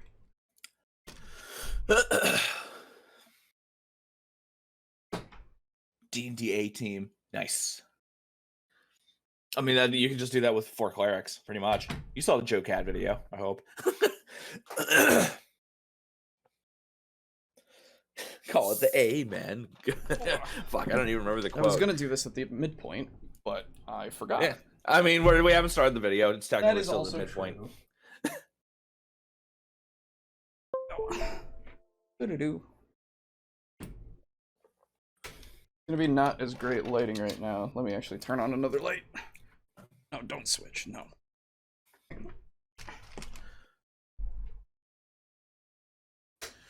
Dude, I have no fucking idea whatever this person put on these rippers, but I feel so bad for them. Okay. Yes, Deratier, there is. Oh right, I didn't say hello. Hello. Yeah, said... Deratier, there is a Conan tabletop game. It's by Modifius. Oh, that's the other thing. In the last video, there was one that has like magic that if you roll enough on your magic check, it does different effects, or it fails. Ooh. Yeah. Okay. Oh, fuck. Hey, in chat, do you remember what it is? Because I actually fucking forget. Was it listed in there? I think it's just go Dungeon. It's a drive-through RPG. It's on drive-through RPG. Dungeon. Is it a supplement? No, it's its own thing. Oh, okay, so it's a setting. Yeah, I think so. Or a game, I should say. Yeah. Okay. All right, everyone. Sorry, this is going to be weird, but I'm going to activate my camera. There it is.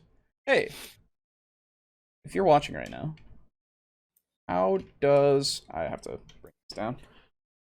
Spheres of Power. No. It was the other one. Oh, but that one also has that, which is neat. I'm talking about the third video. How does this look, everyone? You can see my hand. How detailed is this? And should I try to get it in closer and zoomed in a bit? Hell yeah, they're doing the fucking Grotstra Militarum versus Tau. Hell yeah. Oh, is that up? It is premiering tomorrow. Oh, tomorrow. Okay, cool. Yeah. Miss a few weeks of podcasts. That's all right, dude. No worries. Don't worry, I did too. I need to get better lighting. I need to get my second lamp. You know what you need to do? And honestly, what you should do is see if you can find a little like LED lamp. Mm-hmm. Because trust me, man, having fucking white, non heat generating bright light is incredible for painting minis. Mine generates heat, but it also gets to go from orange to blue to, you know, all that. Okay. Dungeon Crawl Classics. Thank you, Mug Zero. That's the one. Yeah. If we look into that, it's actually really cool. Looks very good. Okay. It looks very good. Sick. Yeah, because this is going to be for a future like painting stream. Because I finally have. There it is. I finally have my primer that I bought on recommendation from somebody in the Discord. I think it was Steely's wife. Okay. And so I remember that conversation where they were talking about the Zenithal highlight. Yeah. And so I have that, and I'm waiting for some paints to come in, and I have a few paints now, and so that will be coming. No olives, 5 out of 10. That's true. When we do the painting stream, I'll definitely put some olives on my desk so that we're more successful. I understand. Yeah. Okay. Thank you for indulging me really quickly, everyone. Or not quickly, but, you know, indulging me, regardless. Yeah. That's something that needs to happen. I agree. Okay.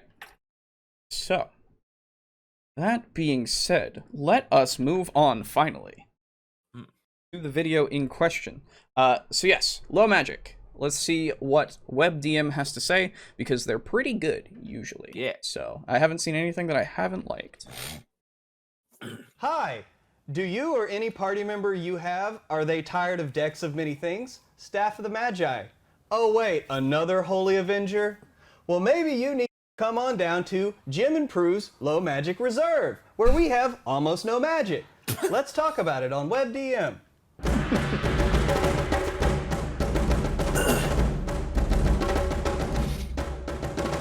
So Jim, let's talk about low magic settings. Keep it on the DL. What determines a low magic or a low fantasy setting. Well, Like, that's kind of the real issue, right? Because there's muddiness and a lot of blurred lines between the definitions here. We've got low fantasy, which sort of like the fantastical elements in your setting are either rare, perhaps non-existent. Something like A Game of Thrones, the first book in A Song of Ice and Fire, is describes a low fantasy setting. Right. There at one point there were fantastical elements, but most people now they're all grumps and snarkins or whatever the hell Tyrion calls them, snarkins and grumps. Grumpkins and snarks. Grumpkins and snarks. Yeah. But by the end of it, obviously that begins to change. Yeah, And dragons are born. Right. That's one sort of end of this spectrum. Another is sort of low magic. The elements of a typical Dungeons and Dragons setting are in place. It's just they're less prevalent. So there's less wizards. There's fewer wizards. There's fewer spellcasters, fewer monsters. Yeah. But otherwise, the design conceits and sort of setting conventions in a typical D&D world are still present. Yeah, they're all there. Right. It's just like, oh, don't go into that forest because there's the one hag that lives over in this entire region. Because spellcasting is relatively uncommon, it tends to be viewed with suspicion, things like that. Yeah. There's a variant of that which is described in the Dungeon Master's Guide called just Sword and Sorcery, in which the fantastical elements of it are somehow sinister. In Sword and Sorcery games, the heroic party members are more like barbarians and fighters and rogues who don't really rely on magic because magic users are sinister, or in order to practice magic they have to engage in sort of despicable acts. That's kind of the Sword and Sorcery. They mentioned Dark Sun as being the archetypal Sword and Sorcery setting for Dungeons and Dragons. For the purposes of our show, we're kind of talking about all of them at once, just sort of a feel of fantasy that magic is more rare. Yes. Spellcasting is more rare. Monsters and fantastical elements are more rare. And it's a bit more down to earth, but it's not necessarily Sword and Sorcery. Where on that spectrum do you prefer to play your low magic or low fantasy setting? Before he answers that. Right. Don't mean to not pause for a while. He's just explaining the things that we're all aware of at the moment. Especially with, even in this episode, we were talking about low magic a little bit with the previous video, but where would you prefer your low magic to be in that kind of spectrum? Me. Yeah, you. I definitely would want to keep it to where it's, well, it really just depends on the kind of game that I want to run. Sure. But what do you most want to run, I guess, is the more often than not. Yeah, basically if you put a gun to my head and say, hey, run a low magic game. Right. It's like, I would probably do it still like mid-fantasy low magic. Okay. But in order to keep the whole... If that were the case, and I was able to do that, I would change it to where, if there are like the typical, like barbarian shit, like orcs and giants, and in there are more like Unga Bunga cavemen, Yeah, kind of. Well, yeah. I would try to make it to where they are slightly more connected because they're less civilized. They're more connected with like the raw primal bullshit of the world, Okay. And so instead of them having like wizards and sorcerers, they would have shamans. Right. And the shamans would be able to do like if they're powerful, they're able to do like more like weather magic and nature magic. I mean, essentially make them like a more barbaric druid. Gotcha. Yeah, I feel you. And so, but yeah, if I had to run a low magic setting like that, and low magic's not really my style. Yeah. No. I would probably try. I would probably keep it around mid fantasy, like the normal amount. I like that you say low magic isn't your style, and yet you really like Call of Cthulhu. Well, that has a lot of magic in it. It's just not good. Well, no. So I would say that because that is the setting that has it is low magic because there is a lot of it, but it's not known by a lot, right? Yeah. And then you have to do terrible things in order to do the magic. Yeah. Right. Yeah. No. But in D&D. Okay. That's how I would do it. But yeah, in Call of Cthulhu, I have no issue with like, I know. I find it interesting. That's all. Yeah. You want to know what's magic in Call of Cthulhu? A Tommy gun. That's true. You point it at a guy, bang. That he's guy's dead. Pretty magic. dead. You just spray and pray, and you're basically set. Yeah. That's a lot of bullets just laying out, dude. That's true. That's true. Yeah, I actually, like I said before, I really like the more mysticism kind of thing around magic, where it's very much not understood by most people, right? And you have those people who do know it and who are authorities on it, I guess, or are looked to as, like, you have your court wizard, right? He is the one in the kingdom who understands magic. Yeah, in the kingdom, or at least the king's court. Yes, exactly. He's the guy that the king goes, "Hey man, there's some magic going on." What the hell is this thing? Yeah, he's like, "There's some magic going on. Could you go fucking fix that really quick?" And then the court wizard's like, "Yeah, okay." Because I'm the only one who knows, and I'll consult with my wizards across the world that maybe know some things. Right, exactly. All 2 to 3 of them. Yeah. And then you have those shamans as well that are like part of like a druidic cult, if you will, in the woods that has one person who is the shaman, right? Yeah. They're all druidic worshippers, but the one person has the power. So basically Lord of the Rings. I didn't want to say it, but yeah, I really like Lord of the Rings. Yeah, like Lord of the Rings minus the shamans, because, you know, Lord of the Rings didn't have any other magic people. But like, even with the whole, like, there's the one hag in the swamp who is known to have some sort of strange. I really like that idea of just there's this specific thing, and if somebody does know magic, they were chosen somehow, either naturally from a god, or they developed it by accident, right? Like, I was gonna say, so sorcerers. Right, yeah. But like, even so, like any way like that, I really like the idea of just it is a big thing that people like, and if you do it, people are gonna be afraid. Yeah, you know what? I just sorry, this is actually slightly unrelated to what we were talking about. Yeah. I noticed that both you, I, and Bramble have all said the same phrase, like rapid fire, multiple times. Oh, really? I really like the idea. Blank. I want to have a like the idea. Anyway, like the idea fucking counter. Anyway, my thing is that when I designed a world that is low magic, it's hard for me to choose what people would have done in the, I suppose, the interim. Okay. So would they have stuck to the classic, like, medieval Renaissance level of technology? Would they have developed guns? Would they have developed clockwork shit, like steampunk? I think you can make an argument for any of them. I know, exactly. And so it's hard for me to choose, because I feel like if I inject this and this and this and that, it's too much. Sure. In order to fill the void left by magic. So this is the way that I kind of deal with that. I have my settings of that in each, like, in different lands, right? Yeah. Like far apart by like seas, right? Yes. You have like a continent that grew up in that way, or you have a continent that grew up with clockwork, or, you know, all that kind of stuff. In order to kind of fill that void of like, hey, it's the same world. I can have them cross culture a little bit, and maybe you see the actual cultures now being exchanged in one way or another, whether or not that's what the culture as a whole wants or not. And it creates that interesting tension of like, is it better to adopt this stuff from that culture, or is it better to maybe find our own way? You know, is it better to remain pure? You know, I didn't expect it to come up, but I was just recently watching Magi, the Kingdom of Magic and the Labyrinth of Magic. Okay. That is actually really similar to that. Oh, yeah. Where basically the show starts out and they are in effectively like Knights of Arabia.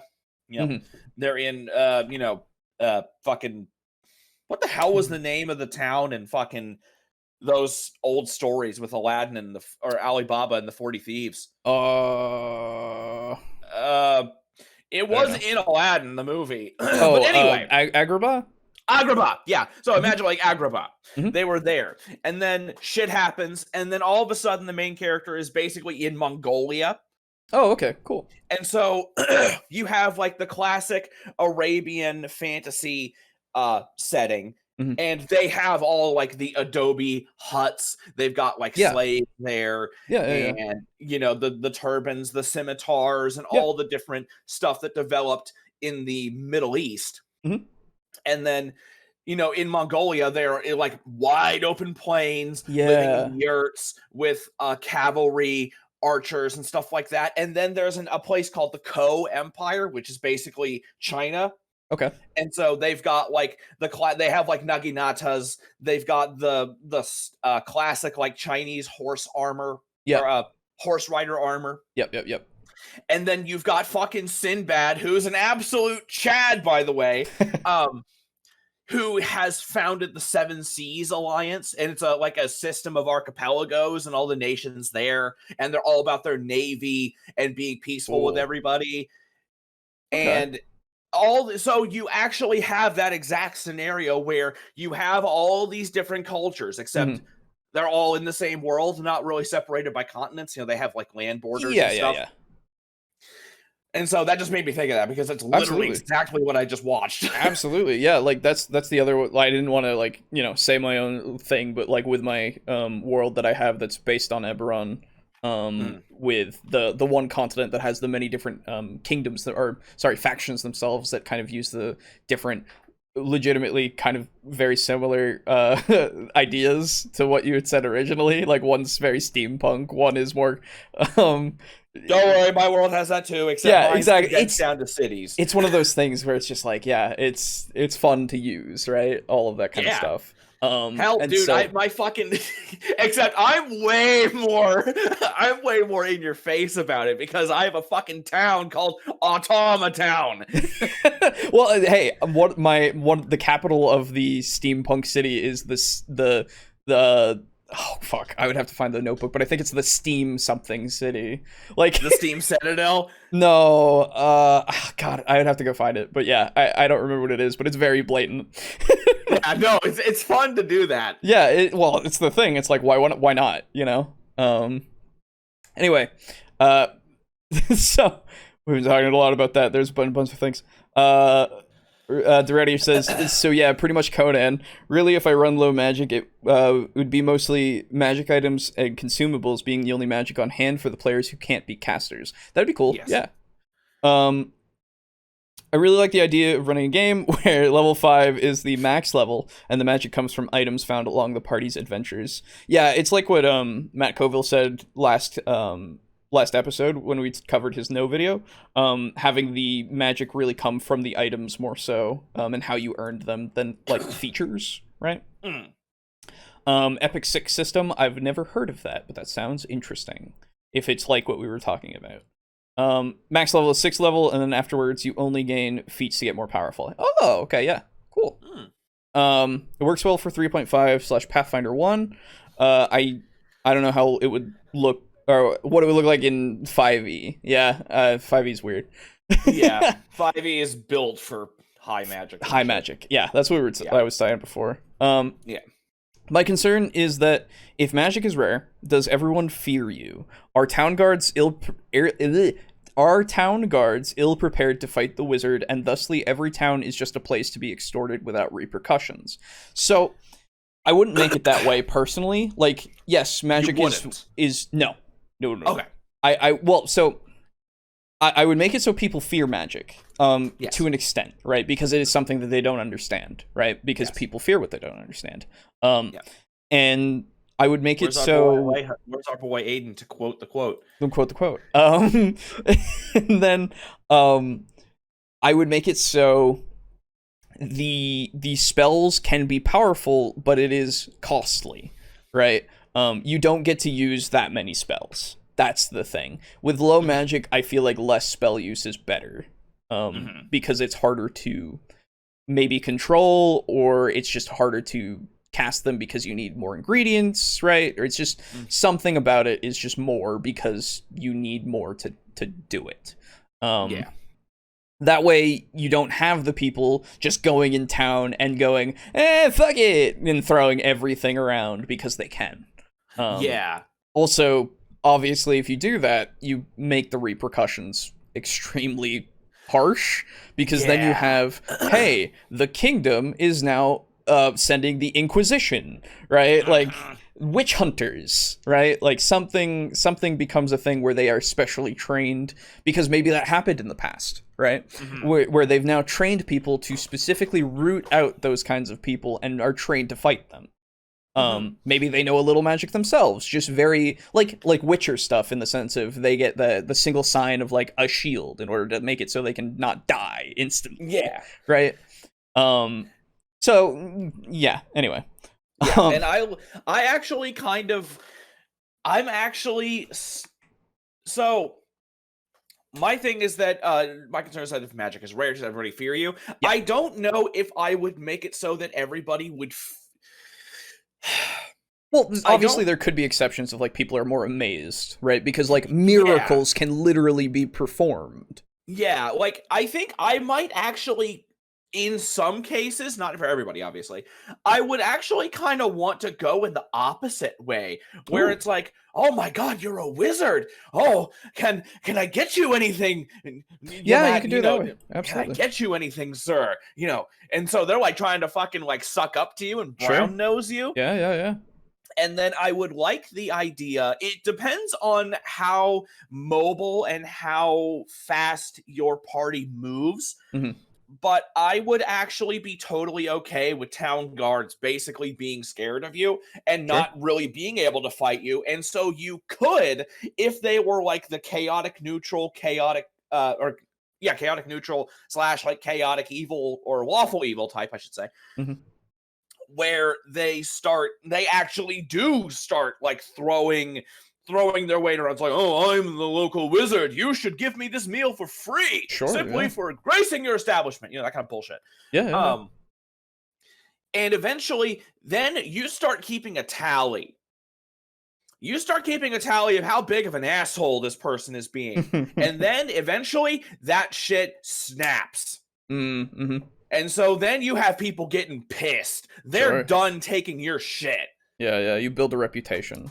Yes. And so obviously if you do it once and then leave and then, you know, you never come back for the rest of the campaign, that doesn't really work. But if you have it if you set your campaign based around this kind of town, or, you know, they go there often, I think that could be really cool, because you could actually have the townsfolk be like, okay, fuck this guy. We're going to start like fucking, you know, we're going to fucking take some like cow piss and put some of it in his wine.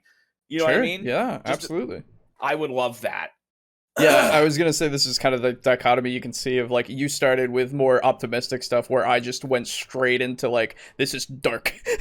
Yes. Oh no, I had the dark ideas too. Oh yeah, you did. You eased into it. You eased into it. Yeah. Yeah. No, I just went immediately. Yeah, just bam. Hey, out of curiosity, why the Neopet? That's not actually a Neopet. That is, if you've played Super Mario Galaxy, there's a type of boo, which is the ghosts in Mario, called a bomb boo. And I just like their design where it's black with yellow eyes instead of white with black eyes. And yeah, I just had somebody draw it for me. So it's a bomb boo with a little crown on it. That's all. Let's see. Okay, I don't know if anyone here has played it, but the first Jak and Daxter game was kind of low magic. Yes. The first Jak and Daxter game is so good. I love that game. Fuck the second one.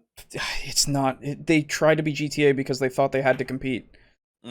That was literally the reason. And I know a lot of people like that game. It's fine. That's literally the first. That game is literally the first and only time I have thrown a controller, and I dented my goddamn wall. Wow. Yeah, I fucking hated that game. It was fine. There's nothing wrong with it. It's just like boring after a while because it's the same thing over and over and over and over. My thing was the goddamn mini games. Oh, really? Yeah. Fuck those. They were kind of dumb. Yeah. I hated them. In old school Ravenloft, each area has a magic level. The lower the level of the magic is, the more fearful the population is. Usually correlates with tech level too. Oh, there you go. Magic users become a hot commodity. A city with wizards is pretty set. A village without one is in dire straits. Yeah, that also could be a very good kind of thing for like stakes, if you will. I worry that it makes building relationships hard. Good for a one-shot, but I don't know about long-term. Could. Bramble says, fair, it creates a challenge in RP based on your class. That can be satisfying to play for some. I have it that the public have opinions on all the core classes. Well, there you go. I was trying to find your picture for Boo and couldn't Google it because I didn't know what it was. This makes things easier for next time. There you go. I'm terrified now. It's for memes, Makes probably. it easier for next time. Next time what? It's what? for memes. Next time what, Mug Zero? Oh, I didn't tell you. And it was during the shoutouts and chill shit. Mog Zero actually went up to tier 3. Oh, this fucking lad. Hello, Mog Zero. You are still beneath me. I am we are a tier unto our own. Anyway, so yeah, let's continue. Maybe next time I won't make you a shitty Tyrannifex. Because fucking flesh boar hives are garbage. What do you prefer? Longtime viewers know that we really cut our teeth on 3rd edition. Like, we started on 2nd edition in Dungeons and Dragons, played that for a bit, but 3rd edition was sort of the height of our gaming in a lot of ways. Yes. And so I remember being really into it, and towards the tail end of 3rd edition, reading an article on the Alexandrian about recalibrating your expectations for Dungeons and Dragons. And it was sort of this really in-depth analysis at the first 5 levels of 3rd edition, and looking like, okay, here are Olympic athletes. Here's what they can do. Here's what a dedicated physical character who's 4th or 5th level can do. They are on par with an Olympic athlete. Right. Here's what a blacksmith Makes can sense. do. Here's what an equivalent 3rd or 4th level character, an expert assisted by apprentices with all of their skill points and feats sunk into these things. They can hit DCs in the high 20s. It was just sort of a way of making me go like, yeah, I guess you don't have to have super high level characters to have very competent characters. And this is all in the context of 3rd edition. And I think the examples that the Alexandrian Justin Alexander gives is like Aragorn is a low-level ranger, right? Yeah. He's not like a high-level ranger. He's not like a 20th level ranger. He's like 5th. Like fifth level. I took it seriously. I was like, okay, I will recalibrate my expectations. The fact that a 5th level wizard can wander into a village and his power level, that wizard's power level, what they can do, is so far outside of anything that anyone else in that village can do. That's real power, even though it's relatively low level compared to 20th level. I like that. I like that framing, because it is so true. When you actually take a look, and this is for 3rd, obviously, and 3.5, but not. I think 5th is obviously way higher. Yeah. Pretty sure I got his Neopets. I know the one you're talking about just because I've seen that Neopet and it's kind of familiar. I don't know the Neopet because I never played Neopets, but I know of it. Honestly, I wouldn't be surprised here. Hang on. Okay. So you have fun diving through like the 600 Neopets or whatever. No, that's not what I'm doing. So here in the fucking chat, I'm posting my fucking icon, and we're doing this now. What? Oh, okay. Sure. Bomb Boo.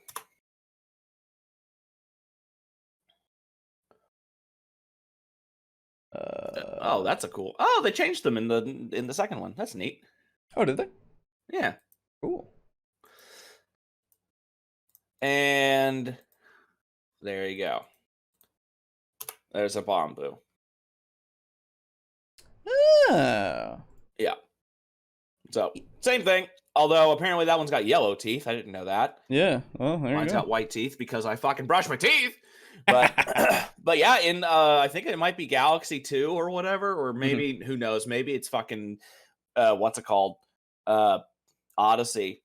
That they have a little fucking bomb fuse thing on top of their head. Oh, neat. Look at this. That's pretty good.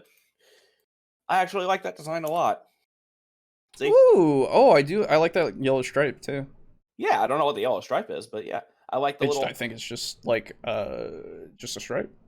Yeah. That's neat. Yeah. Now, Anyway, now Nintendo can copyright claim this. yes. Yeah. You're welcome. Thank you. No, they won't care for an image. Yeah, no, they don't give a shit. Fucking hope, at least. Picture. They're assholes, but I hope they're not that big of an asshole. Anyway. At this point, she's just trolling. Oh, well. Yeah. I just pulled the icon from the website. Oh, from the actual TableTalk website? Dude, no one goes there. I actually would be interested to see it. I should get a site counter actually on there, like to see how many people actually visit it. That'd be interesting. I would like to see if people actually go there. Yeah, now you are just trolling. Okay, I didn't know this is fucking in the chat. God damn it. Yeah. Anyway, so let's continue. Right. You know, looking at 1st through 20, you get to 5. You're like, okay, well, I'm a quarter of the way where I want to be. Right. But like you said, compared to villagers, I mean, they're running around with what, 4 hit points, 5 hit points at best, each. sure. Yeah. He drops 1 fireball on the village, and that's it. And that's one it. guy. And it burns down the whole thing. And yeah, and so I think it's similarly with like a cleric. A 5th level cleric visits a village, and that's a miraculous event. They might erect a shrine to either that cleric or the god that cleric is probably the god representing, just because, or run him out of town. Well, yeah, it depends, right? Because someone could be seen more as the person who's doing it rather than the god that they worship, right? It depends on the culture. Yeah, it's very true. Well, the site does have a live sub count. It does have a live sub count now. That's true. Now, okay, see, now we got at least 2 people that I know have visited the site, at least. Oh my god, regularly. I'm not one of them. I know, that's fair. Why do you need to know all this shit? You're a part of it. Yeah, exactly. I receive the funds. I do not give them. Depending on the type of cleric and what they get up to. It really was influential on me. And of course, outside of that grew E6, Epic 6 Gaming, which is where you stop leveling up at level 6. You get feats afterwards. Every 5,000 XP, you still get another feat. Of course, 3rd edition, there are a metric crapload of feats. Wait. Sorry, was he talking about Epic 6? Sorry, or am I? Yeah, he was talking about Epic 6. Oh my god, hey, neat. Yeah. That you choose from, and so you could do that. But the idea was that you stopped gaining hit points and attack bonuses and spell slots and everything at 6th level, because 6th level was epic enough. Yeah, and I think that really had a profound impact on how I view Dungeons and Dragons and how I create a world. When I think of like low fantasy and low magic, it is also low level Dungeons and Dragons. It doesn't have to be, but I tend to think of it as low level Dungeons and Dragons. I think honestly having it that way makes it easier to like maintain, right? Yeah, it's easier to spin it. Yeah, because you're at 6th level, your most powerful spell is like Fireball. Yeah. Right. And let's be honest, in the terms of fucking people v people, it's a powerful spell. It's incredibly powerful. Like you said, it's literally just a targeted fucking rocket launcher, basically. Yeah, quite literally. It's just wipe a whole village with it. And so, like, there's no need to go to 10th or 20th level to get Meteor Storm once, because you basically can do Meteor Storm anyway. Yeah, but man, Meteor Storm though, it's a fun idea. It's also like really bad. I know, in the sense of it will never hit more than maybe once. I know it sucks, but it's so cool. It is really cool. That's why I just take Meteor, because fuck it, giant meteor from the sky. Ha ha. You take something like Adventures in Middle Earth, which is the setting from I believe Cubicle 7. Oh my god! Sort of like apply their One Ring RPG. Mm-hmm. When he said Adventures in Middle Earth, which is the setting I believe from, and I was really hoping he wasn't going to say Lord of the Rings. I hope he was going to say something else, because I'm like, woo. You turn it into a 5th edition game and basically recreated a lot of the classes, offering non-magic versions of Bard, Ranger, more non-magic versions of Ranger, and even kind of like a wizard substitute or a druid maybe, where they're kind of like a lore master and are good with animals and beasts and lore, particularly lore of the enemy and orcs and the shadow and things like that. But they're not a spellcaster necessarily. Right. That is a good example of this is low magic and could be used in a low fantasy campaign, but those are classes that go up to 20th level. Right. They would still be 20th level Dungeons and Dragons classes, right? Capable of all the crazy shit that you're still gonna be a badass. Can get to. Right. That's maybe where I would start, is something like Adventures in Middle Earth. I know that there is a fan made. It's called Low Fantasy Gaming for 5th edition. It's like a 180-page PDF that we'll track down the link for. That also sort of does something similar, where they're toned down the magic within 5th edition in order to produce a certain type of game that's more down to earth, more evocative of the low fantasy setting that they're trying to go for. Probably one of those two would be where I start in a mechanical sense for creating a low fantasy game. Right. So you're gonna close down the Walgreens CVS corner stores of magic that you normally have in, say, Forgotten Realms or whatever. But what does that look like for a spellcaster? Is it just a thing where you make spells less prevalent, or is it a thing where you actually have to quest for spell components? Ooh. Yeah, where you actually had to go out and find that shit. That is a really interesting idea. That's the thing with spell components.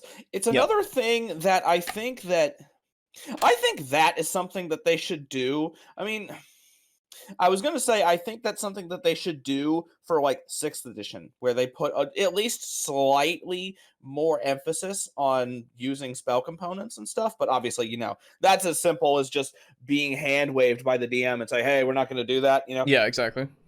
But I feel like spell components aren't used well because nobody, you always have them. And if you don't have them, most of the time the fucking local magic shop will have them. Yeah, well, that's because, the high magic shit. It's just like, why do we even worry about it, right? Because it's something that is supposed to invoke the spending of gold, right? Yes. Which is good to have in 5e because, again, you don't spend your fucking money on anything. Yes. But the official ruling for 5e is anything without a cost you can substitute with either your component pouch or your arcane focus. Yes. Right? And so everything else you need to buy for identify you need that 100 gold pearl, which I fucking just remembered I still need to buy for Mez. Oh my god. I didn't even know I needed that. Yeah, that's why I've never used Identify. Honest. I've just been using my ability. Anyway. I mean, hell, you don't hardly even need to, dude. No, I know. Because you're Artificer and you're fine. But yeah, but I fuck it up. Remember, a thing turns you into a spider instead. Yeah. Yeah, that's the one. I forgot about that item. I need to fucking remember that. I also forgot to. Aiden has it. You know what? I'm going to conveniently forget the other thing. Okay. Because I'm pretty sure everybody else did. Sick. So, yeah. Pearls for Identify, gross. Dude, I know. Yeah, my thing, I like the idea of using spell components the way that they were intended. It's like, you have to have amber, a rod of amber, and I think it's fur for lightning. Yeah. I love that idea where, you grab the fucking rod of amber, you rub the fur across it, and then you fucking shoot the lightning bolt out of the amber rod because, static shit like that. But, man, nobody ever wants to fight. The shit that happens in D&D is slow enough already, most times. Having to go out and either buy or seek out a rod of amber would man. I think honestly the way that we do it is it becomes part of the adventure. It is essential. Yes. That's the thing that I want it to be something that is more essential because this is a spell that is going to be taken definitely. And then once you go on the adventure and you actually get the components, you get enough that you're going to be okay, right? Well, yeah. Because otherwise, you're going back and forth every day, Yeah. So I feel obviously, the rod of amber isn't actually consumed in that spell. Yeah, for that specifically, of course. But for consumable stuff, yeah, I can't think of a good consumable one off the top of my head that isn't powdered diamond, right? Yeah. Yeah, that's a bad example. Right.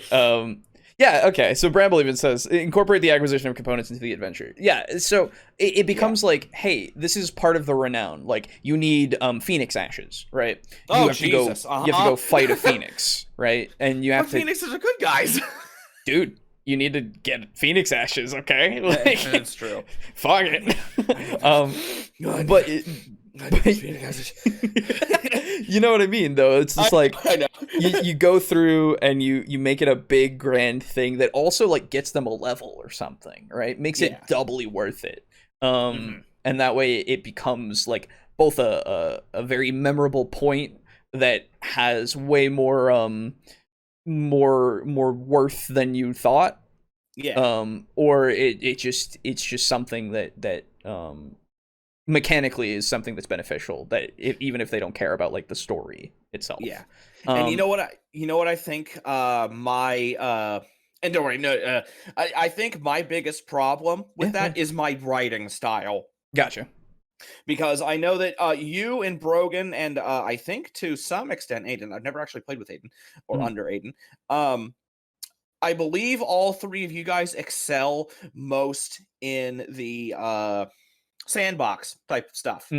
Whereas I always have a story. And so I have a harder time. It's not like I can't, but I have a much harder time with, that kind of freeform stuff. Yeah. Because I mean, hell, even if there was that adventure, say that I was writing, I did my campaign story mode, and there was that moment where you guys needed to go and get those Phoenix ashes. Sure. I would probably be unable to stop myself from injecting some sort of story element into it. Well, that's totally fine. I feel like that's part of it.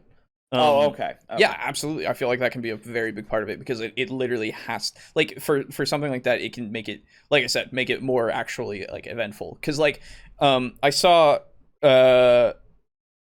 Mog Zero said bat poo for fireball. Yes. Like guano. So, yeah, you have to go collect guano. Okay.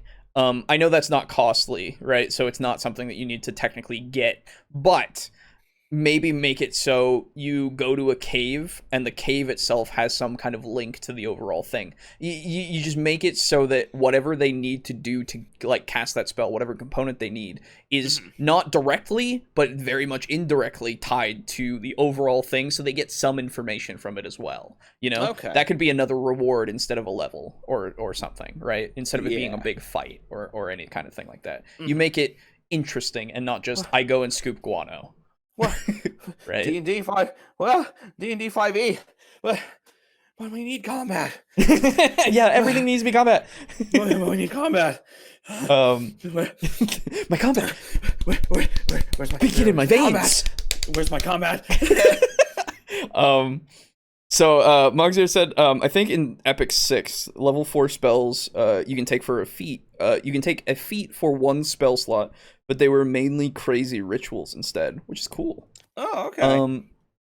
Searching for a tree recently struck by lightning, one must venture to the Thunderwoods, a forest under a raging tempest. But beware, a primordial of storms smites those that dare enter uninvited. Hell yeah. And yeah, also, like, the other thing is that if I had this, say you have, like, the classic adventuring party, wizard, fighter, rogue, barbarian, or healer, or whatever. Yeah.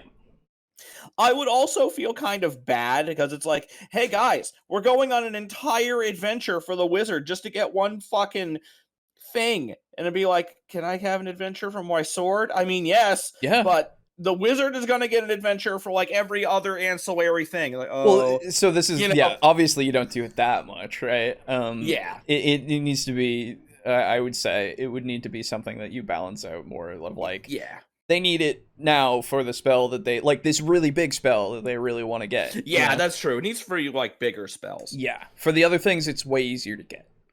Yes. Let's see. I've seen people forget that Misty Step requires a verbal component. Yeah. It only needs the verbal component, in fact. Which is really, that's why it's the wizard get out of jail free card, right? Yeah. Because they're grappled. They go, ha ha ha ha, and then they get out of the grapple. Some fucking Arc Fae bullshit. Yep. Yeah, so Bat Poo for Fireball, Minotaur, full for Bull's Strength, Licorice for Haste. Yes, Licorice, that's right. Ugh! Never yeah. cast haste on me. I smell it. And It's use the not that 2 bad, but, the 2e haste spell, so you age 10 years when it's cast on you. That's right. Yeah. Wait, really? Yeah. No. It fucks you I thought up. that was a joke. No, it fucks you up. Pretty sure. Woo! I think that was like a side effect or something, and then it de-aged you after the spell, like after a certain amount of time. Okay. Yeah, That I doesn't don't make think it any was sense, permanent. but okay. So I it's don't think it was permanent. okay. So it's like singular time travel. Well, you go like you are traveling 10 times as fast as everything else, right? Because remember, rounds in that were like 30 minutes. What? Yeah, that's what a round was, basically, I think. What the fuck? It was way longer than 6 seconds. That's all I remember. Yeah, holy shit. What are you fucking doing during combat? It's like, hey, I'm going to fucking attack this guy with a sword, and now let's go play poker for fucking 20 minutes. And next round. Right, because, it was just, I don't know. Anyway. It was a different time. It was a different time. And so then since you're going way faster, you were out of time in a way, right? And so you go too fast in time, and then you age 10 years, and then afterwards, like, you catch back up because the magic is done. That's neat. Isn't it? Yeah. I think that's how it worked. At least that's how I'm saying it worked. Yeah, that's how you're the DM, so right? That's how it works. If I want my 2e to work that way, then yeah. Anyway. God damn it, 2e's gonna work the way I tell him. Whatever. I think that there's a lot of ways to handle it. You could just put a hard cap. You could just say, like, oh, right, no spells after X level. You're not learning them on your own. You don't have access to them. Maybe if you want them, you have to find someone who can teach you, find like an extraplanar entity or something that's capable of that, or finding a magic item that recreates the effect. That's kind of a heavy-handed way of doing it, but it is kind of a one way. The other way is to just do an exhaustive overhaul of the spells and look at them and go, okay, which one of them, first off, which one of them have material components, and get rid of things like arcane focus and spell component bag, because those are 2 items that, while they speed up play and they're very convenient, no one likes tracking spell components. Yeah. It's worth it in a low fantasy game to go, no, you do have to track those spell components. Mm-hmm. You do have to keep track of those things. Magic is rare, and this is one of the reasons why it's rare. Yeah. Because it requires these exotic materials that you might not always have access to in order to gain that power. Yeah, I mean, I know it's not great for, like, people that really want to have that power, right? I like Mugs here says, you're the DM, I'll take that roll in. And hey, Juice, how's it going? Oh shit, hello, Juice. But so I like the idea of not having access to everything all the time, right? Yeah. Because that makes it feel like, 1, you're prepared if you actually have the stuff, and 2, it makes that risk of, like, if I use it, will I need it later? Yeah, it's basically another level of spell slots, except this time you can't just get them all back by sleeping. Exactly. Have a bat familiar, fireball problem solved. Yes, Hell, you're right. I mean, honestly, you could. Just chilling, playing some MLB The Show 21 while listening. Hell yeah, dude. Nice. So yeah, I really like the idea of just, like, you need to keep track of this, as you said, because it's exotic, but also it just adds to that kind of feeling of the tension of, like, using every spell is more than just using a spell. You're also burning through these things that you have, if they consume it, burning through these things that you need to do the spell, right? You can know everything that you know, but you can't always use it. Yeah. It's just, it's so interesting to me. That happened. Where did I get that from?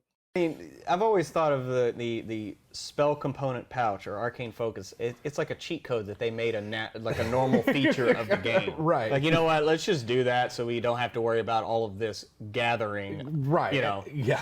Back in my fucking day, we had to gather every herb and blue mushroom for our fucking potions. Oh my god, you're right. I didn't start with a game that had a farm. You're right. I had to gather all that shit. Oh, wait, no, did I? Yeah, no, I did. Never mind. But it was a shit farm. Yeah, that's right. I have Alright. the Freedom Unite farm. Yep. Sorry. No, Fucking absolutely. And like PTSD. to be fair as well, like in the older stuff, you would have the magic shop to just buy the things. Yeah, that's true. I mean, maybe you didn't, right? If you played it lower magic, which you could very well, or you could do it the other way. There's no. Yeah. This is just the official. Hey, you want to play it quickly? You can do that. Even though, again, you didn't really need it technically, but now you don't really need to spend anything either, technically. So Yeah, because you just start with that shit. yep.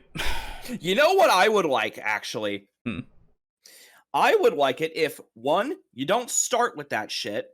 Two, all of this stuff is going into the component pouch, and you're slowly building that shit up. Yeah, oh, that would be cool. I would like that. I mean, I guess that's kind of exactly what we're talking about, but I guess I just never really linked the two, you know, like gathering the components and the component pouch.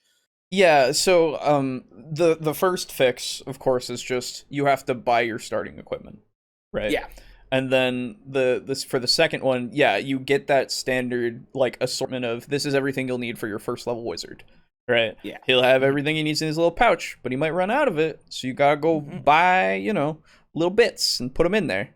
And yeah, Juice says I hate tracking components and ammo. That's fair. Yeah, everybody does. Don't Everybody, worry, I do too. a lot of people don't like it. I am one of the weirdos who really liked ammo back in WoW.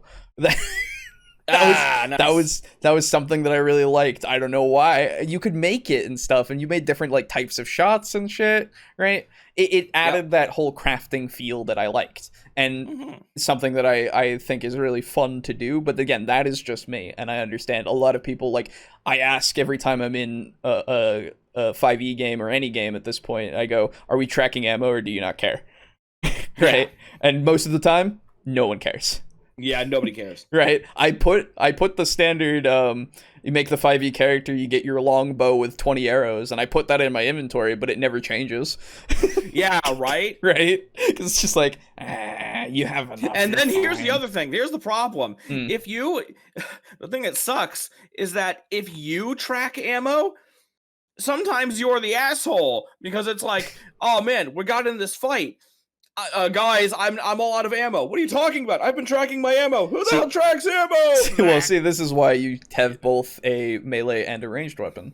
It's true. Fucking Neanderthals, come on. Yeah. But I'm playing a ranger that only has a bow. Too bad. He fights in a ring. I like that stuff in Skyrim and video games, but in TTRPGs, it's blah. See, that's fair. That's fine. Absolutely. Yeah, because it's being tracked for you. Yeah, that is also true. You don't have to worry about it. And the thing is, the thing that... So a lot of people, again, and we included, say, there's not a lot to spend your gold on. Yes. Ammo is something you can spend your gold on. Yep.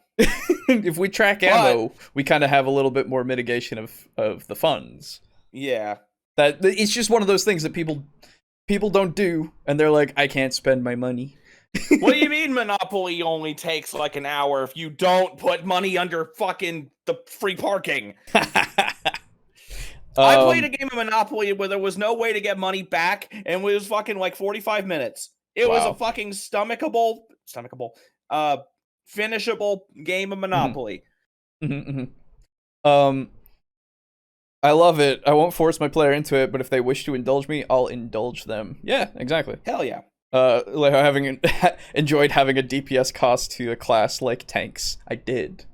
I was very original. My first character in WoW. I played on a private server, so I was a little bit of a bad boy, if you will, because those were not things that you were supposed to play on. I think I don't remember. But it was older. WoW, it wasn't I think Lich King was out by then, because I think Lich King or Burning Crusade, one of them did away with ammo. I don't remember. And I was a ranger, and I fucking loved it because I just made my ammo. It was great. Anyway, Stuff too, Well, right? it's like we mentioned in our episode on limitations and sort of like the fact that boundaries and limitations and can be fun. They can add to the fun of the game. They can make for a richer, more engaging game. This is one of those areas where I think it could be. And telling someone, all right, you want to play a spellcaster, you want to play a full spellcaster in this game world that I've just described, there are no full spellcasters, or they're ultra rare. But you're going to let them play it, then you're like, yeah, you will have to jump through these extra hoops. You're not going to be a superhero flying around over here. You have got to work for your magic. You have got to research the spells. It doesn't just happen automatically. Maybe that's another way to reinforce it. Wizards, in the specific case, wizards don't get automatic spells when they level up. They have to go find other people to teach them this magic. Right. Yeah. And try. Well, so and I know a lot of people don't like that idea. They don't get their spells automatically, right? Again, I understand that. That's fine. I like the idea of having that role play element where you have your mentor that you go to who can actually teach you these things, or multiple mentors, right? Yeah. And they have different styles of teaching, right? Or you have the different masters that each know different kinds of spells, right? Like, it's so interesting to me to have like a variety of characters that you go to in order to like learn what you need to learn. Even for martial classes, like you get somebody who the actual battle master that you go to learn how to do your lunge properly, because anybody could lunge forward, but properly, right? Where you actually do what you need to do with it, or this trip attack or whatever, which should be something that anybody can do, but you know what I mean. But you had to be a literal master of battle in order to trip somebody. Yeah, in order to trip somebody up. But like all the stuff for Battle Master or anything that a class can learn, you go and find out from somebody else, or you learn it from observing things, right? You get like fucking Yakuza style where you look at people performing, and then you get a that's rad moment and you figure out how you can do it. Nice. But like I really like that idea, because then it also adds to the reality of the world, I think, because it's just like, oh, not like it's not just me that just knew this shit from the get-go, and it's like, yes, I'm special and everything, but I'm advancing quicker than these people. This was the master in this area, right? This person knew this, and that was their thing.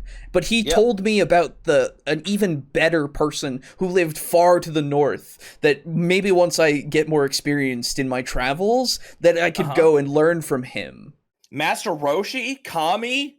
Yeah, exactly. Like you have that progression of people, right? Master Roshi, Korin, Kami, and then fucking King Kai, baby. Yeah. So like, and then the same thing for wizards. Like it's just so it makes the world feel alive. To me, not wizards. Not wizards. You don't want to go hang out with Bobbity. He's an asshole. I had no Lich King got rid of ammo. Okay, that makes sense then. I had no problem researching spells, mostly because I never got scroll drops. Fair. I like the idea of being able to learn how not to use components or something. Sounds really awesome, but not starting that way. Sure. Well, that's the thing as well. Maybe. Well, that's. Yeah. I think you like learning how to not use components. Yeah. Like instead of always having to go and get them, you would be able to learn like, oh, I can substitute this with just my own power. You know? I see. But that's the thing. Then it becomes you just gained the benefit with no cost, really. I think. Well, unless the cost was something. Well, so yeah, that then. if we just go like, oh, you learned how to do it, okay. That's, no, don't do that. Right, that's cool.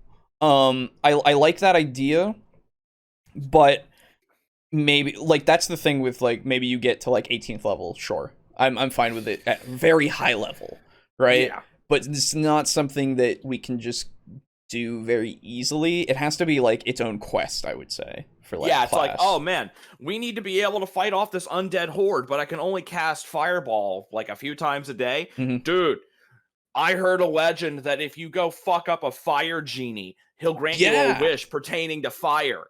Yeah. It's or like, I want to be able to cast Fireball all the time. Got Or it. you could like I get got you, fam. or you get like an adornment A wand of fireball. Well, no, not a wand. You get like a ring, right? Where you just wear it and you never have to worry about the components of fireball again. Yeah. Right? Like it's And something so that the that's genie your itself cost. had. Yeah. Mhm. Totally. Yeah, make it expensive or hard knowledge you require. Okay, yeah. Yeah. Oh yeah, Um, yeah. Normal spells use the components. You had to do research to make it so you don't have to. Research rules have GP cost and failure chance. Yeah, oh, yeah, there you go. Yeah. Interesting. I would also be okay with that. That's the thing.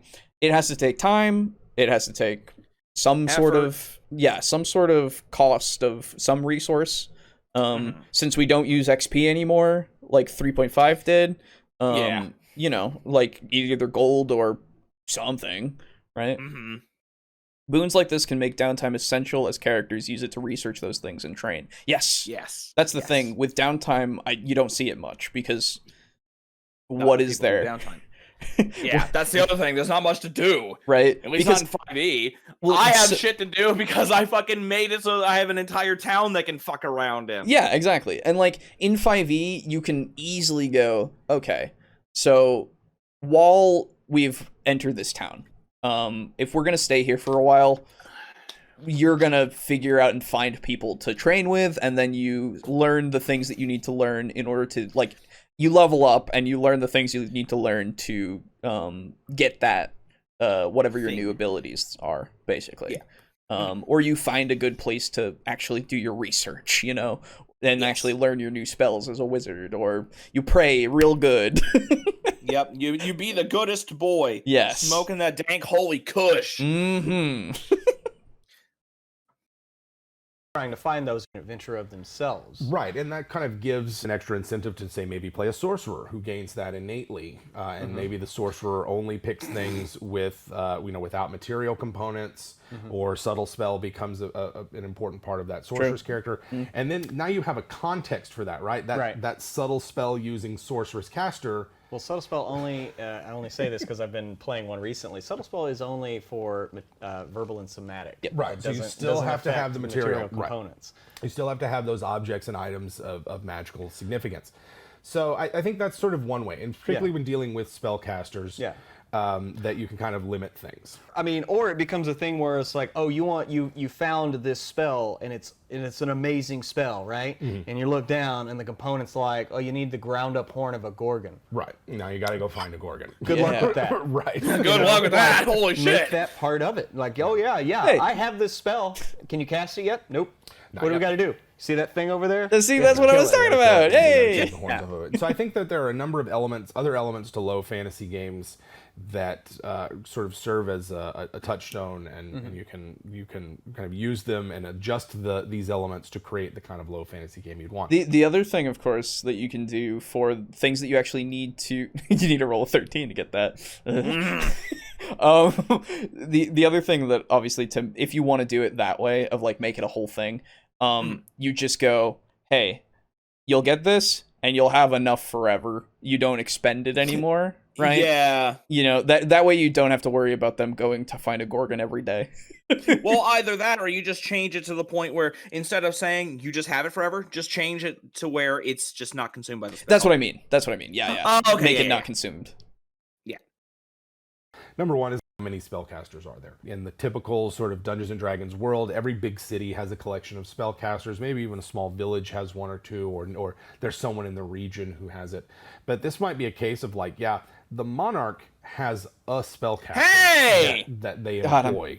I'm so Who good knows, at this. Maybe third level magic, maybe probably more like second level magic that they can reliably cast. And it's like a whole church has an organization, and maybe there's 2 or 3 people in it capable of performing miracles. Yeah. The Pope can cast third level spells. Only when they are sitting on their throne, full regalia in the high temple, Surrounded by worshippers. After like an hour of chanting and actually that's performing very those 40K. rites. Honestly. Yeah. Oh, dude, I would be so down for that in something like low magic. Oh man. Yeah. who are chanting the yes. chants. that's the kind of conditions that you put it under, and it's not just something that they can sling spells. I think, like, since we're talking, we've talked about 40k a couple of times. I think with 40k specifically and sci-fi in general, low magic is perfect because you absolutely you then have the technology to back it up, right? Mm-hmm. Where you don't have to rely on the thing, but it's a really interesting and cool when you do, but it's also really, really fucking dangerous. Yeah, because like obviously psychers aren't exactly magic, but it is magic though. Yeah, I suppose. It is yeah, magic. we've had this discussion before. Yeah, we did. Yeah, we did. So, well, then we won't go into that. But regardless, I don't personally see it as magic, but you are free to be wrong. So, yeah, like in 40k, you know, it's low magic, high technology, but the magic is bad. Yeah. And it's like fucking, oh, I cast the spell that everybody knows. Oh, hey, would you look at that? The Space Marine's head just fucking exploded. Yeah, exactly. Oh, I'm the weird boy. I know how to cast Smite. Yeah, I know how to literally jump people. Yeah. Like, fucking through star systems. Hey, they got there. I didn't. Yeah, that's true. Actually, no. If they died in the perils of the warp, it just doesn't work. I remember. Yeah, no, don't you fucking talk about perils of the warp. Don't even. Sitting on their throne to pray for spells may not be magic, but it's a magic system. I still think it's magic, but yes. Anyway, in 40k, yeah, yeah. Wherever, you know, maybe saying like, okay, everything after 7th level magic, which is really game-changing magic for a low level, just doesn't exist, and 6 is our hard cap on magic. You kind of adjust the spellcasting classes. Maybe there are no full spellcasters, and everyone is a quarter or a half caster in some capacity. But moving beyond spells and magic and things like that, you might say that like monsters become utterly unique. There's not red dragons. There is a red dragon. Yeah. And no one has seen it in centuries, but it's rumored to live in that smoking mountain over. Yeah, that does actually make it, if you have those kinds of things, it does inherently kind of make it, why would there be multiple? Why wouldn't it just be the one that has the legend, right? You've got like Smaug. I knew it! The last of the dragons. Yeah, of course. The last of the dragons, right? Yep. Like, and he's only the last of the dragons because he's fucking bitching out in his mountain. Yep. And then there's like, we can even go from a video game reference with Dark Souls with like Seath. Seath was the last dragon because he betrayed everybody and they all died. Yeah, he's a dick. And then you kill him. It's great. Oh, I assume so. It's Dark Souls. You kill everything. That is true. You do kill most everything. Hell, you don't have to leave anything alive. It's great. That's cool. You can even kill like all your allies and shit. Yes. It's funny because the first time I played Bloodborne, I was like, "Hello, Hunter. I am a doll." Blat! Killed her just for the hell of it. Yeah. Oh, fair enough. And then she. Just Aiden was like, "Oh, I've never killed her before. What the fuck happens?" Oh, she just comes back the next day. Yeah, she comes back. It's great. When you reload in the zone. Yeah. Yeah, it's funny. Anyway, it's great. Yeah. Over there, and no one in their right mind would go figure it out because occasionally that mountain belches out fire and smoke, and why in the world would you do that? Oh, dude, then you could have legends of something like that, but it's actually like a volcano. It's just a volcano. Yeah. Oh, dude, I didn't even think of that, where it's just Although, I'm going to be honest, if I'm like, well, okay, you can do it both ways, where it's like, oh, man, look, we have legends of this volcano. We have legends of a dragon living in the volcano. You go there, you fight through all the monsters, and it's like, well, turns out it's just a volcano. Fuck you. And I'm like, that's the thing, right? Then you have to reward them with something. Right. Yeah. Like, obviously, you can't just go, oh, yeah, go to the volcano. And then they go and they're like, why the fuck did we come here? And then you go, hee. Like, hey, I got you to do something. Yeah. No, I would say, like, hey, they find, absolutely. Hoards of gold because people thought there was a dragon, but it's actually whatever they fought through. They've just been stockpiling the gold. Yeah, exactly. It's a bunch of little salamanders because it's just like, they look dragon-y. Right. I'm talking. I actually was talking about like the centauroid kind of salamanders, like the Naga style. Oh, gotcha. Okay, those are the salamanders I'm familiar with. But yeah, you can totally do like the more reptilian draconic salamanders as well. Yeah. They're really cool, actually. Yeah. Smaug is the Tarask in a way, he wasn't. He sucks. Well, in both, like in the movie especially, they shoot him immediately and he dies. Spoilers. Yeah. So okay, yeah. Spoilers for that like 70-year-old book. No, I'm talking about the movie. But yeah, well, I mean, even in that, they just shoot book. him and he dies. But in that, it's at least better because they don't fuck it up. So okay, question. Yeah. No, you know what? You know what's the Tarask? Obviously, there's more than one. I would say the closest thing to the Tarask would be an Oliphant. At least because the Tarask is closer to an animal, because it's supposed to be like this primal. If we're going purely by just like what's a beast, then yeah. Sure. Yeah, either that, well, because I was going to say, the stuff. first question was going to be, what would you say is the Tarask, the Balrog or Smaug? And Smaug. the Balrog is kind of something else. Yeah. Yeah, immediately I would just go Smaug. Yeah. Yeah, there's no a good equivalent in Lord of the Rings, which doesn't need to be, right? Yeah, it doesn't need to be. Because the Tarask is made to specifically just end the world when there's high magic and shit. It's like... So, Melkor was the Tarask all along! Then again, the Tarask is an aquatic creature in folklore. That is true.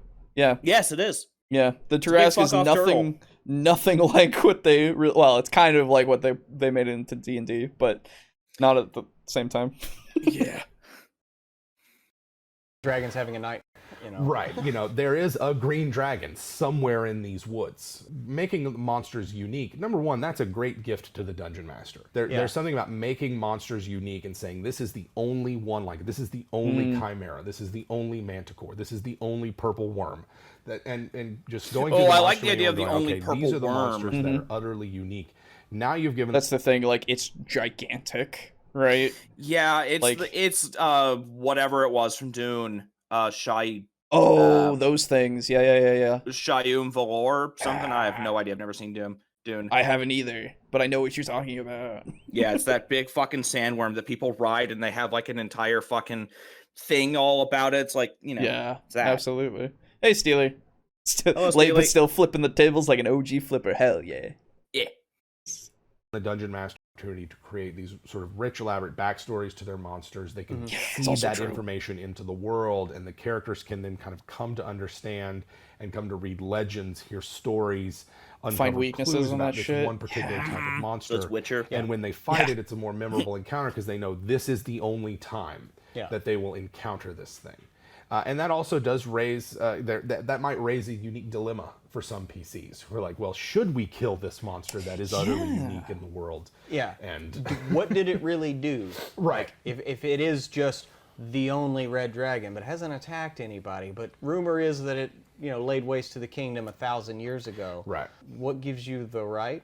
Right. To go in and just kill it? And particularly for the more animalistic monsters that are acting more on instinct or, not out of malice or anything like that, having the opportunity to say, yeah, this is the only one that anyone knows about. Is a good way. And then you can kind of interject that. What if you found a dragon egg in that setting? Ooh. What would you do? What if you found a monster, a baby monster, and attempted to raise or something? Making your monsters unique, making them rare is going to be a way to reinforce the kind of low fantasy in it. Yeah, and also it lends the DM an opportunity to quote Sean Connery when they go and fight the dragon. I am the last one. Fucking yeah, that's true. Shai Halud? I don't know what that is. Shai Halud. What's that? That's the big fuck off worm from Dune. Oh, right. Okay. I immediately forgot that you had said that. I'm really good at this. Yeah, it makes the PCs just legend killers then. Yeah, it's true. So, well, okay. It makes the PCs legend killers. It would make it interesting that new heroes aspire to kill these legend killers to become legends. So, well, that's the other thing, though. I feel like, excuse me. So this would be interesting as a, I guess, campaign setting that is its own module, right? Where you could have multiple adventures to go through. Like this is that one world that you go through. If you want to go kill this monster, you can kill it in this order instead of like the other order of like you have choices of there are like 3 different monsters that you could kill at this level, and you could go around and kill, Yeah. right? And then you go through it like it is open world, but it's also contained in like this kind of more linear thing where when So you it's get Mega to Man. the yes, very much so, yes. But you have these side things that you can do to get the spells or all that kind of stuff, and then you get to the end and you've taken care of all of the legends. And hell, you can then sequel bait easily to go, Yeah. there is talks of a land far beyond the seas where Yep. other it becomes Monster Hunter. It becomes Monster Hunter, yes. Which So you want is, to go to the new world and fight fucking a bunch of shit? you're right, like A snot T-Rex? No? Okay. well, this is like that's the thing, right? Like it becomes something that can be episodic in a way, and like you Yes. could bring. So you start at first level, you might get to 5th level by the end of this module. Then you get to the next one, it's 5 to 10. Then you get to the next one, it's 10 to 15. Then it's the next one, 15 to 20. And then if you Yeah. want to go even further beyond, you fight the gods, right? Like that classic kind of progression where you can go through the entire thing. Yeah. But yeah, I don't know. You know what would be... Oh my god, you know what? That just made me think of a funny character concept. It'd be a pain in the ass for the DM. Mm. But I would love it. You know how there's usually, like in anime or TV shows, there's usually the guy who's like, I want to be the best at whatever. You Sure. know what I mean? Yeah, or I every want to time. do this better than anybody else. Which is Mhm. basically just the same way as saying, I want to be the best like nobody ever was. Yeah, they just say it in different ways in every anime. I understand. Yeah, it's true. They do. But I would actually love it if there was a character out there who was like, I want to kill one of everything. Sure. Or he's like, I want to kill everything, one of everything that lives in the Underdark, the Plane of Fire, Sure. the Feywild, the Material Plane, Yeah. the sky, the ocean. I will The- kill literally one of everything. the eternal bounty hunter. Yeah. He And so he the will DM is only like, go for those. oh, Yeah. Well, that's the thing. It would be something that character is going to die someday. oh, absolutely. But he's gonna it would die. be a really interesting ride, I think. Yeah, Um, because it would be just a fucking. It's giving the DM carte blanche to be like, hey, you want to use that cool monster? Fucking go for it, dude. I'll Sure. kill it. You know. Yeah, absolutely. That's true. We might have fantasy environmentalists. I suppose that's what druids are. That's true. So down for a monster hunting campaign. Monster hunting would be awesome. Yeah, no, it would be super cool. Yeah. Absolutely. Somebody make that. I mean, $100 hell, million idea. There you go. Have it. Go. There's in Tales of Vesperia, Mm. one of my favorite parts about that game is something completely unrelated to the story, and they are the Giganto monsters. Okay. Giganto monsters are a collection of, I want to say, about maybe 10, 15 monsters that Mhm. appear in the game. Yep. And they are these optional bosses that show up in very specific areas. Mm. They have nothing to do with anything, and Right. they're just really, really fucking hard, fun, optional bosses. That's it. Yeah. But there's only one of all of them. They're like these really special monsters that have dominated their environment. Yeah. And you can go and fuck them up, and it's really fun. Yeah, absolutely. That So makes they're sense. like, absolutely, Monster Hunter campaign. Let's fucking go, dude. Right, yeah, totally. I like Like more you casual TTRPGs. Yeah, dude. They can be Yeah. fun. You fucking rock up. Oh, so it's beer and pretzels. Yes. You rock up into town. It's like, hey guys, let's go check out the fucking bounty board. And Yeah. then it turns out there's like a Naga out there in the woods. It's like, oh, I'm a fucking Naga and I'm evil. Let's go. This is basically should kill me. another way to kind of do the dungeon crawl, but make it Yeah. less of a dungeon crawl, more of just a monster hunting kind of thing, right? Where you can have traps and stuff, or going through and finding, other indigenous life that might attack you, or you might and you might find other people and stuff. Like, it can be their own adventures, right? And it's Yeah. very cool. Yeah, that it really, really lends itself to an episodic style. Absolutely. Monsters might even be described in different ways due to the people not being familiar with magic. Yeah. Yes. A werewolf could So, be described basically very The Witcher, vaguely. again. Yeah, true. A large, dark, spindly beast with mouth larger than a bear. Yeah, oh, absolutely. Play it up. Absolutely. Yeah. Okay, I still need to kill a Tarrasque. Who's with me? Where'd everybody go? Guys? guys. I also need to kill the Kraken, a Zaratan. Yeah, right. And I hear that mountain over there. It's not a mountain, it's a mountain giant. Let's go fuck it up. Konami, I want to get funding for this game that you like. Just kill monsters. It's just a long game of grinding dragons and crap, but they're hard crap. They are hard a crap. They're hard as crap. Oh, as crap. There you go. Hard as crap and not like Dark Souls. Yeah, right. It's not Dark Souls at all. Yeah, right. No, Konami should really make something like that. I feel like they should. I mean, honestly, it would be kind of nice if Monster Hunter had some competition. Right. Yeah. Because that way they both improve and we win. Right. Well, so it was supposed to have some competition from Dauntless. Dauntless. That's right.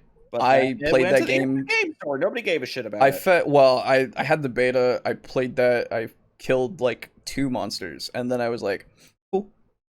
Yeah, it's like, okay, this is exactly acceptable. Mm-hmm. I'm gonna go back to the one that's exceptional.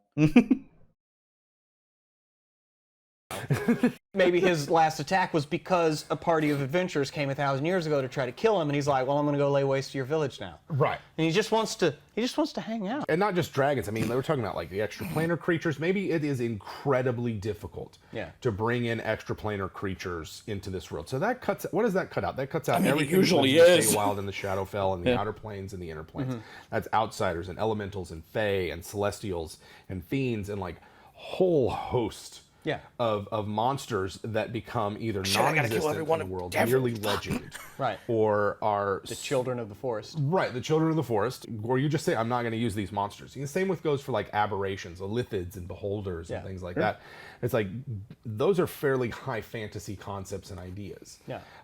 Now, I can see a low fantasy world in which there are only aberrations, and you get rid of every other type of monster. It's just a world with Grell and brain eaters and lithids and hell yeah, dude. Yeah, you can do this with literally any like monsters, like subrace or race. Like you can just go species. That's the word. Categorization. Thank you. Yes. Quite literally, you just do everything as some sort of undead. Like everything's some sort of aberration. Everything's some sort of beast. Yeah, I would definitely lean away from undead because I feel like undead are overdone to death. Sure, absolutely. That's fair. Yeah, because like it's always a necromancer, it's always a lich, it's always zombies, or skeletons, or whites. Call of Cthulhu 5e edition. That's true. Yeah, it would basically become that with aberrations. Absolutely. Yes. That humanity and the other races are sort of desperately fighting off without the aid of magic. Right. Let me tell you, that sounds fun right there. I would play in that. That's more of if you're trying to channel the Carcosa vibe of old school setting. So that's some Lovecraftian shit. Right. Manipulating the monsters and sort of like what you do with them is going to be important. So what is the distribution of magic items look like? I mean, magic items might be utterly rare, and a +1 sword might be a legendary artifact. This goes into like what Kovil was talking about last time when we watched that video of just like the epic quest to get that sword. Because it is the sword. Like, you don't need any other sword anymore. It is Excalibur. Yeah, basically, you go and you get your Excalibur. Regardless of whatever class, you get a Excalibur sometime. And, like, that is your weapon. And it can upgrade itself if you do certain things, right? Because you don't want to have it just be like, oh, this is the end, right? Because you want them to be able to work towards something. Having your players work towards something all the time is something that really motivates them, I think. So giving the weapon some kind of incentive of, like, this is how you kill things, and then it get better, that gives them that, right? Yeah, and then it gives that incentive. Undead or done to death. I like that phrase. Yeah, that's fair. No, it's good. Or maybe these extraplanar creatures go crazy by coming to this world. Ooh, some of them just lash out at towns and cities because they can't go back home, so you have to find a way to send ET back home. Yeah, dude. Yeah. I still need to get that box set. I love Call of Cthulhu. Hell yeah, dude. Yeah. I never actually got the Carcosa one. I don't know anything about it. I just know that it's the big thing with Hastur, or he who shall not be named. Whatever. Gotcha. We stream a campaign of Pulp Cthulhu on Thursday nights. Hell yeah, dude. Nice. Pulp Cthulhu is the shit. It's pretty really cool. good. Definitely check that out. Yeah. That is, fabled and either long lost or carefully guarded, and only selectively chosen out. Yeah, kind of like Valyrian steel swords. Right, kind of like Valyrian steel swords, or or the magic swords that come from our own mythology and legend, where they are either items imbued with significance because of the deeds performed by them, yes, or just sort of the personalities of the people that wielded them, imbue them with significance. I think that magic items are going to have to be rare, and there might be some that you just say, not having. Nothing that grants flight. Like flight is one of those things where you've crossed over from low fantasy into sort of like high fantasy realms. Sure. Well, I think you could do flight. Magic carpet. Yeah, well, that's the thing. He's talking about how it might be too much for a low fantasy setting, right? Because flying, think about it. Airplanes kind of made everything different, right? Well, here's the thing. There's one magic carpet. Yeah, it's the kind of thing where it's like Aladdin, where it's alive. It's that kind of thing. You could very much so. Where I think in a low fantasy setting, you could get away with a magic carpet because at least it's not a spell of flight. It's not a ring of flight. It is a vehicle, quote unquote. Sure. You know what I mean? Yeah, I understand, and I think I would go for more of the no, I don't want flight because then you just fly over everything. True. Yeah. Right. But then here's the thing. That's when you whip out your trump card and the carpet doesn't feel like flying. It's fucking tired. Yeah, but even so, I feel like that's the cheap way to do it. But exactly, right. An interesting campaign idea would be capturing monsters for some kind of zoo, or a magical creature preserve, like Arcane Jurassic Park, and then of course it all goes wrong. Yes. Yeah. Yes, absolutely. Made of highly flammable material, no less. That magic carpet. Don't burn the magic carpet. He's a good boy. Dragon Ball is a very different show than Dragon Ball Z. That is true. It is. Dragon Ball is flying around on a cloud, baby. Yeah. Nimbus. Even though he still has it in Super, they gave it back to him. That's fair. He doesn't need it, but he doesn't need it, but he still fucking uses it sometimes. Okay. Sometimes Goku gets lazy, which is fucking weird to say. I was gonna say, like, legitimately, there's nothing changing anything with flight in that case. Yeah, no, they can just fucking fly. Yeah, exactly. Adele could fly.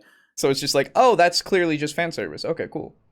Yeah. I'm okay with fan service. It's not just constant fucking upskirt shots. That's fair. I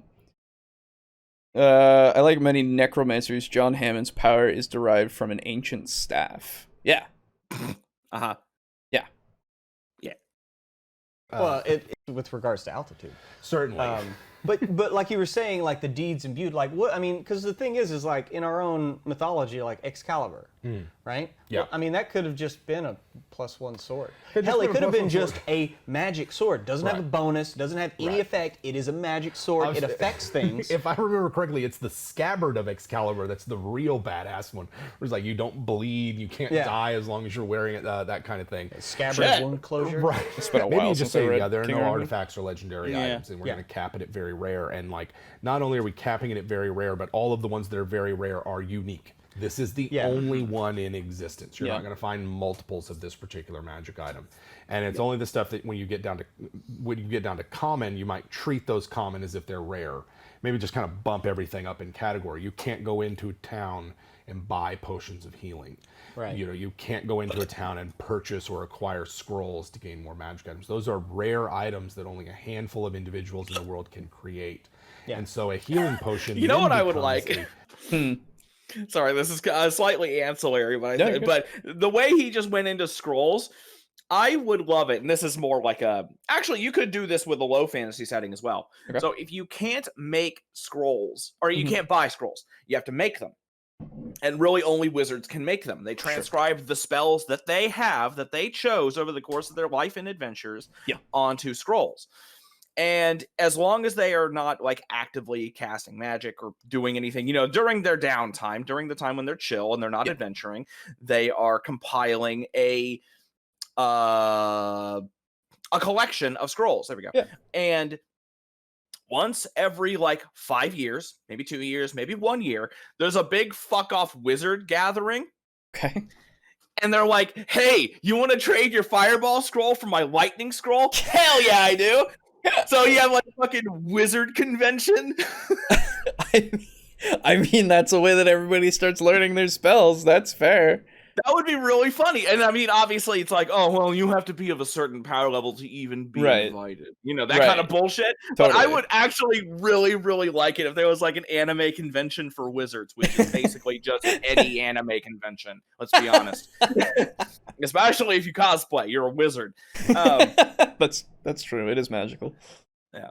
But I would actually really like that. That'd be funny as hell. And yeah, no, that would cool. actually just be a really fun roleplay experience to just go around and you're in like this castle, this like floating house or mansion or something. Yeah. You know, like you're in what the hell is it? Like Leoman's tiny or enormous the mansion, house or something. Magnificent mansion.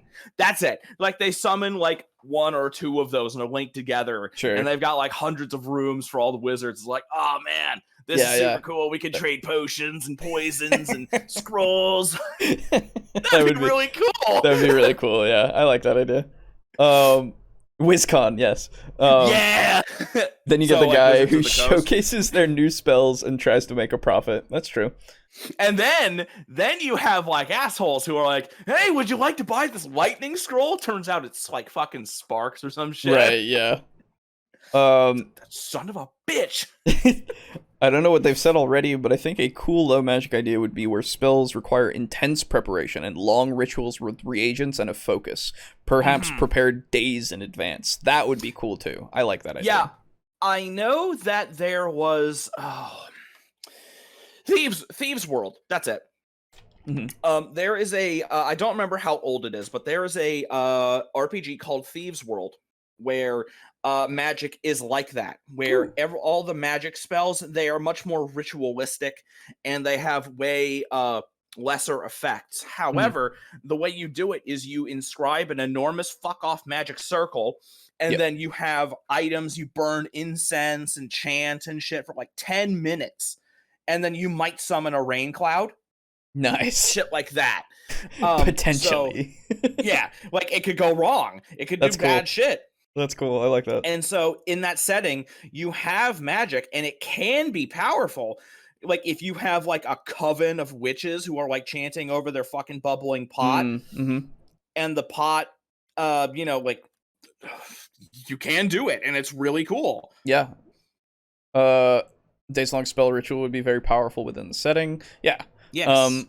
Perhaps that would be the spell that conjures an extra planar, which remains so long as the ritual continues. So Call of Cthulhu then. Yes, exactly. Yeah, I think I remember us talking about a long while ago, the idea of being in a world where you can cast a spell, and it's, you know, standard, powerful, whatever. It's just, like, you can shoot water, let's say, with this spell. You get people, a bunch of different wizards or whatever kind of magic users at that point are chanting the spell and casting it together in like a circle, and they can make it into a waterfall, right? Yes. Like you have it upcast because of the people contributing their energy and whatever into that spell, right? Yeah. That'd be interesting to see something like that where maybe being all wizards is a good idea in your party. That'd be right? really cool. So, and then you could befriend other wizards if you're just the one wizard in your party, and maybe hire some other wizards that are lower level than you who can help you with this like one spell that you all know, and then you just go, ha, this is my thing. Yeah. And then I'm going to be honest, I've been watching some anime lately, again, because I'm kind of taking a little bit of a break from gaming and doing some anime because I fucking missed it. Yeah. And one of the anime that I found is Little Witch Academia. And it's fucking wonderful. Basically, imagine a Harry Potter school that's less, way more chipper, way more fun, way more like anime school life kind of thing. Sure. But it's like Harry Potter, but just for witches. So they're all, you know, just Little Witch Academia. And there's no, as far as I know, so far, there's no like wizards, although I'm sure there are wizards. Yeah, I just haven't gotten any male characters yet. Sure.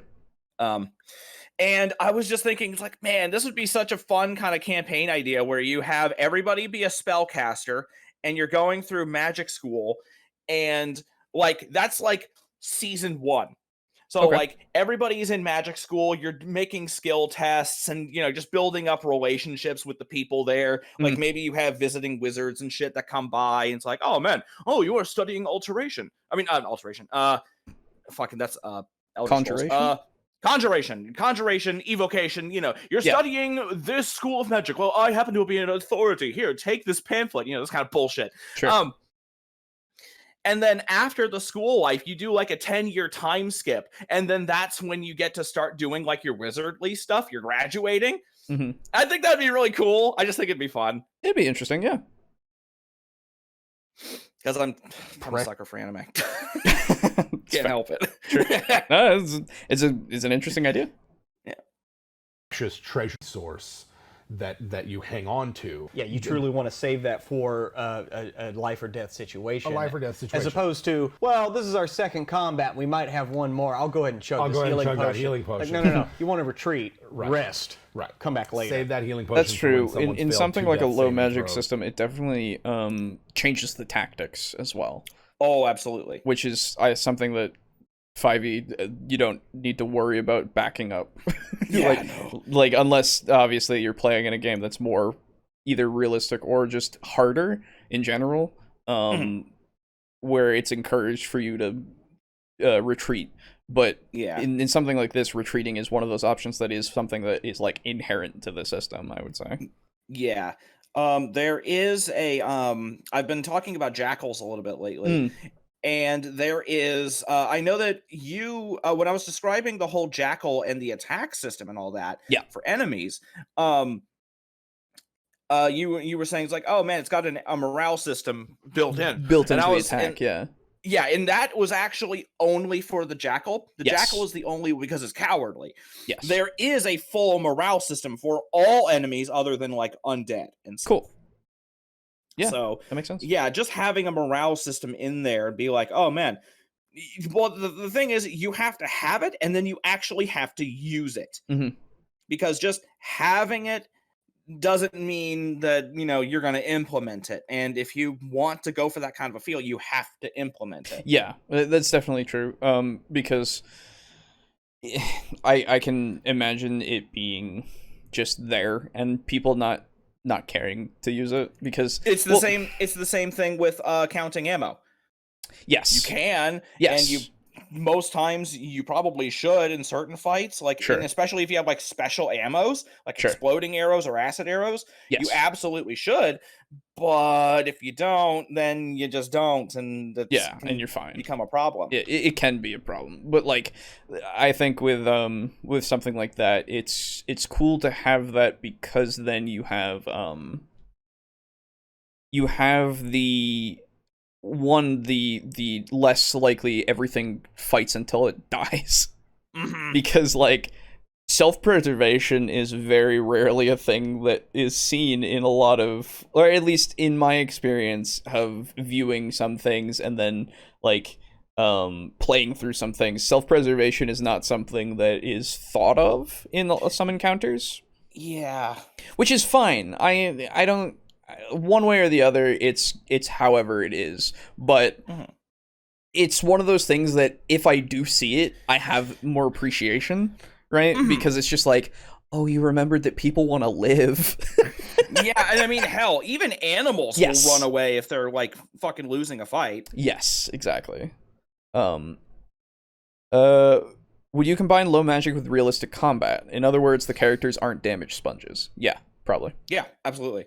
I mean, hell, we like realistic combat regardless of our magic system. Yeah, we just like more realism than not. Yeah, because we're fucking junkies for realism. Except for me, I like to have the fucking goofy shit sometimes. Because, there were the time then I had the drunk succubi fucking yeet you into the wall for 72 non-lethal damage. That's right. We'll get you a nice gritty realism feel. Yes. And Yeah, and they're need bleeding out. They're bleeding out. Yeah. Sort of in terms of magic items and other things, there's a lot of different variant rules in the Dungeon Master's Guide that you might want to consider. The gritty realism healing that sort of like 8 hours is a short rest, 1 week between long rests. You said that's one way. gritty realism. There are other Crazy. ways which sort of like how healing works, how often you can spend hit die, how often you can use a healer's kit. Those might reinforce the kind of deadliness that you might want. Although I would also say like low level D&D in 5th edition is still pretty deadly, like up until 3rd level. Yeah. So you might want to be careful with that. Yeah, it is pretty deadly. Now, if you were to do that with expanding what a short and a long rest is, would you do that with magic also? Would you make it where you get your spells back on a long rest, but guess what? You got to spend a week.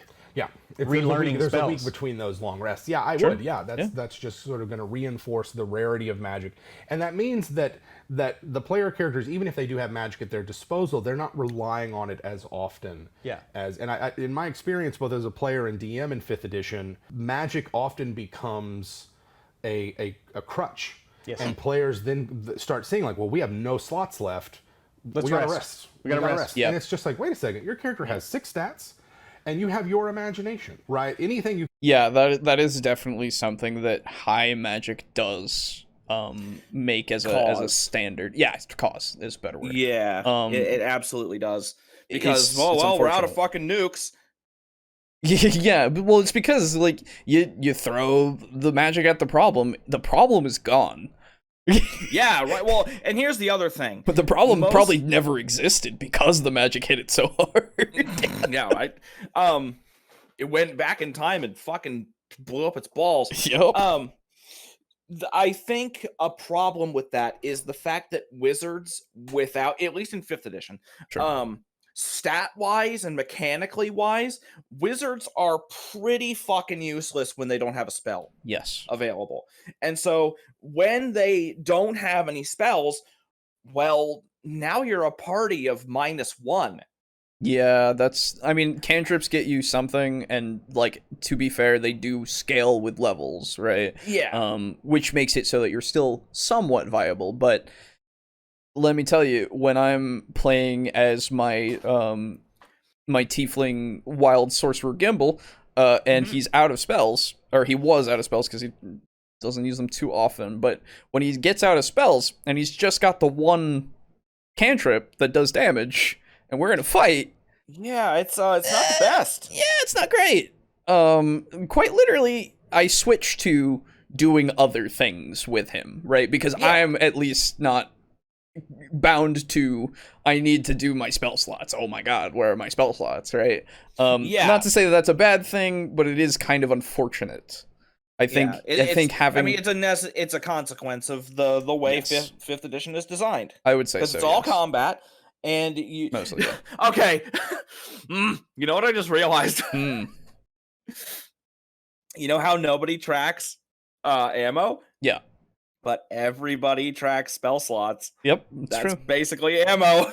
Yep, it is. It really is. So, hey, non-ammo trackers, you got something to say? Hey, man, there's apparently a difference.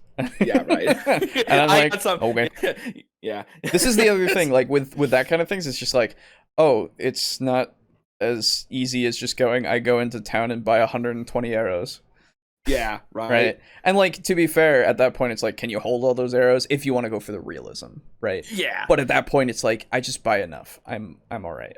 Right. I buy enough for the next 10,000 years. But that's how you still do the gold, right? Yeah. But it's not like hard to do. Yeah, absolutely. Because then it's just like, oh, I spent like 100 gold on ammo that is like 300 arrows. I will be fine for weeks. Right? Yeah, exactly. Because like hell, when combat happens, we're firing like maybe 10 shots. I was gonna say, and then you could probably get a bunch back. Yeah, some of them might not break. Yeah, especially if they're all hits. Yeah, it could be. Well, even so, it depends on like, is it a hit or like if it's a hit, if it doesn't do damage, then you probably broke it on something, right? Yeah, because it's like if it's not a hit, depending on the situation, it's like, oh well, you shot the orc, but you hit him in the armor, and it just bounces off. Mm-hmm. Which, by the way, fucking medieval armor was really good at repelling arrows. Yes. Didn't know. It actually had uses? What do you mean? The media lies to me every time somebody sticks their sword right through a gambeson? What? Yeah, right? Oh my god. Anyway. Armor does stuff? What? No. I track it, but ammo doesn't replenish every day. Yeah, but again, like, that's why I'm saying, like, you can literally just go, hey, I go to, when we're in town, I buy 300 arrows every time. And if somebody if somebody doesn't want to track that, like, in the sense of, like, your weight or, like, capacity of your arrows bag, quiver, that's what it's called. Yeah, that's if somebody doesn't want to keep track of how many actual arrows you're carrying on you, then you literally still do the money drain so that you're actually, like, spending money still as your you're martial tracking class. something. You're not tracking too much. It's just another expense. Yeah. I don't know. By the Again, way, oh yeah, sorry. I'm sorry. Oh, No, you're good. You first. I was just gonna say again. I don't care if you track ammo or not. It's really just like it's interesting to think about, right? Yeah. So, you know what I didn't realize when I did it. I'm gonna keep it because you guys have acted upon it and it changed. But remember when you guys came back and it was like, oh man, 4,000 gold worth of living expenses. Remember that? Mm-hmm. You had been gone like 2 days. Oh Jesus, really? And so what I'm gonna That's do why is it like felt weird. Yeah. Yeah. So what I'll have a reason. Sure. So if you decide to then ask you did about have the I reason. will It have was a different reason. the renovations because he fucking blew our house up trying to cook. No, actually, it'll be something different. Okay. Yeah. And it will be fine. Don't worry. I got it. I just didn't think about it at the time. Sure. Because, like, you know, you're fucking, you're gone for 2 days of game time. Here's the Underdark arc took, like, what, like 4 months? Yeah. If more than that. Careful, they may not start tracking spell slots now on. If you can carry that much, it becomes pointless to track it at that point anyway. There's no money drain, though. They're cheap and don't deplete any resources. Plus, after a couple levels, you're rich anyway. So, this is the thing, right? We are highlighting many problems here. First off, right? So first off, they do cost. Arrows. Well, here's the thing: they in rules as written, it doesn't really matter. You can make them cost whatever you want. Even I'm just gonna go from raw just to counter just for a second. Point. Like they cost a gold per 20, right? Oh. That's a gold. Oh my god. That's that's a gold. That's not little. That's a lot. Yeah, no, that's a fair amount, actually. Yeah. And so, like, if you're not tracking it, then I agree. Then it becomes slightly pointless. If you're not tracking how many are on a person, but even so, that is still a cost. Like, if you spend that 300 gold on arrows, you're gonna have a lot of arrows and never have to worry about it. But you spent that 300 gold. You no, it would money. it wouldn't be 300 gold, but you know what I mean. Well, it's 300 gold for 1 gold per 20. I know, and I'm saying arrows. If you spent 300 gold, you would have a shit ton of arrows. Yes, right. Okay, my bad. Yeah. That is nothing to go raw by the DMG though. So, again, so this is again I'm trying to get to the point. We're highlighting the problem. You get way too much gold in 5e. Yep. And there's nothing to spend it on. Yep. There's nothing to spend it on. Nothing to spend it on. Because wouldn't it be nice if they had rules for running a business or owning a house or a business or a business or a business?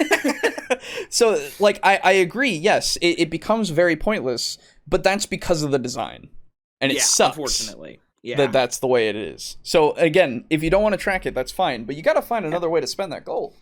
Yeah, it's like business. It's a lot of gold and like nothing. There's nothing for you to spend it on. Well, yes, there are the tables. There are the tables of the magic items in the DMG if we want to go by that stuff. But that's the thing. The tables give you such a fucking variety of prices in the sense of this is 500 to 1,000, and then it jumps up to like 5,000 to like 50,000. Yeah. Right. It's now crazy. You know what you could do. And again, this is entirely dependent upon the setting and the campaign that the DM is willing to run. Vehicles. You could, if you wanted to, you could buy a ship. Yeah, there's definitely go fucking sailing. But it's all again, there. Yeah. If it's a DM like me who has a story prepared, it's gonna be kind of hard to buy a ship and be like, hey, we want to go sail off. It's like, you gonna come back? Well, yeah, exactly. Like, okay.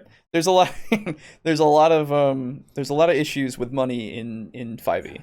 That's just, unfortunately, that's just what, like, both the low magic system just. Yeah, magic has nothing to do with money. No, but the components.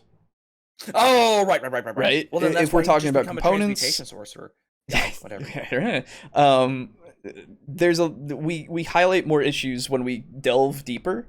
But if we just don't want to worry about it, we don't have to worry about it. That's the other thing, because that's what the component pouch is for. Yeah. Like, fuck it. Yeah. You don't want to track it. You don't want to track it. You don't want to track totally ammo. fine. You don't want to track ammo. That's fine. Everything's fine. Yeah. Or provided a service that caters to adventurers that scales with the copious amounts of gold they receive. Yeah, you could do that. Absolutely. Yeah. May or may not be working on that very thing. Nudge, nudge, wink, wink. Hell yeah. Nice. Hell yeah. Good. With that, I shall leave you gentlemen to it. We'll catch the rest in the VOD. See you, Bramble. Gentlemen. And yeah, hit me up tomorrow so we can talk Twitter. That would be very helpful. What's going on? He's gonna teach me shit so that I can do Twitter okay. He's gonna teach you how to be a degen? Yeah. Nice. Well, I'm already a degen. It's fine. Like, I just say shit on Twitter, but for the brand, I don't know what I'm doing. Oh, for the brand. You Yeah. sound like Brogan. Uh-oh. Hey, man. Brand is all. No. It's just important to, like, actually be able to network with people and all that shit, you know? Yeah. Well, anyway. Step 1, I can also give you a pointer on that. Step 1, don't be Cody. And success. Dude, I've already done it. Wow. Yeah. Nice. Yeah. Anyway, next. You can think of attempt, and the DM should work with you to create reasonable difficulty. Oh yeah, that's what we got from this. Classes that you have to then we went overcome, really or challenges. But you see it a lot where people are like, "Well, we've got no slots left. We got to rest." And I think the mentality of that comes from, number one, there's so many classes that have access to magic, and spell slots are just another type of resource that you use. But when everyone has magic, or the majority of the party members have magic, and they're using it in every situation, and that spells are always applied to the task at hand, then you do get into a case where it's just like, without the magic that we have, we can't do anything. Yeah. And that's really where, right, that's really one of those moments where if you find yourself, you're in a group like that, you might want to try a low fantasy campaign where magic isn't that prevalent and is much more rare, because it will force you to go, I don't need magic to do these things. I don't need magic to sneak into the castle. I don't need magic to fight off this large battle. Obviously, if you're playing barbarians and rogues and spellless ranger that you found somewhere, or a monk or something like that, you'll make up for that in some way. But I think it's worthwhile if you're kind of like tired of standard fantasy D&D with magic everywhere, and I don't know, that's just an option that you have to kind of break out of that cycle of thinking about magic. And and I mean, the thing is once you have all those once you've recalibrated all those other options, you can still just play the same game. You still have the same adventures. Whatever's harassing the town, you got to go out and you got to find. Just say harassing? Harassing? That's harassing, my dude. Did someone say her heresy? Yeah, I was just gonna say, there's some heresy going on in town? Yeah, okay. Okay, now we're playing 40K. You might have confused the two together. No, I've actually heard it saying Harris. Really? Yeah, it's weird. I don't know why, but yes, it is harass. Interesting. You remember that time when Brogan thought that when I said the fucking paladin and the priestess were like, they didn't molest you as you're going through? It's like, what, they're gonna rape us? And I'm like, no. I don't remember that, no. Oh, that was a fun time. Well, there you go. It's funny. He didn't know the other meaning of molest. Anyway. I like the idea of a long rest being 7 days and a short rest being overnight.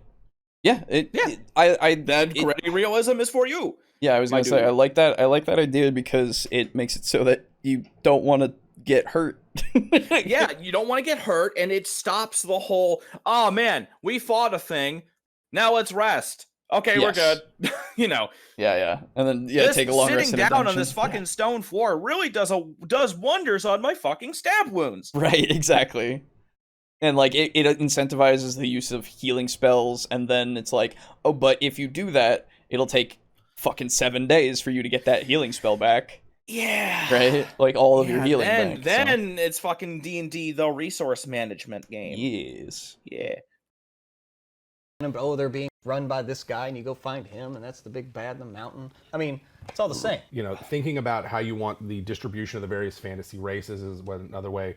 A lot of low fantasy literature and sources of inspiration is very human-centric. Elves and dwarves and halflings and gnomes and goblins and orcs and all that are sort of exists on the fringes. Maybe the reason why elves are monoculture is because there's just the one kingdom left. Yeah. Or they've disappeared entirely. Maybe the dwarves they locked themselves up in their mountain and they're up there. We guess no one's seen from them in 5 or 6 generations.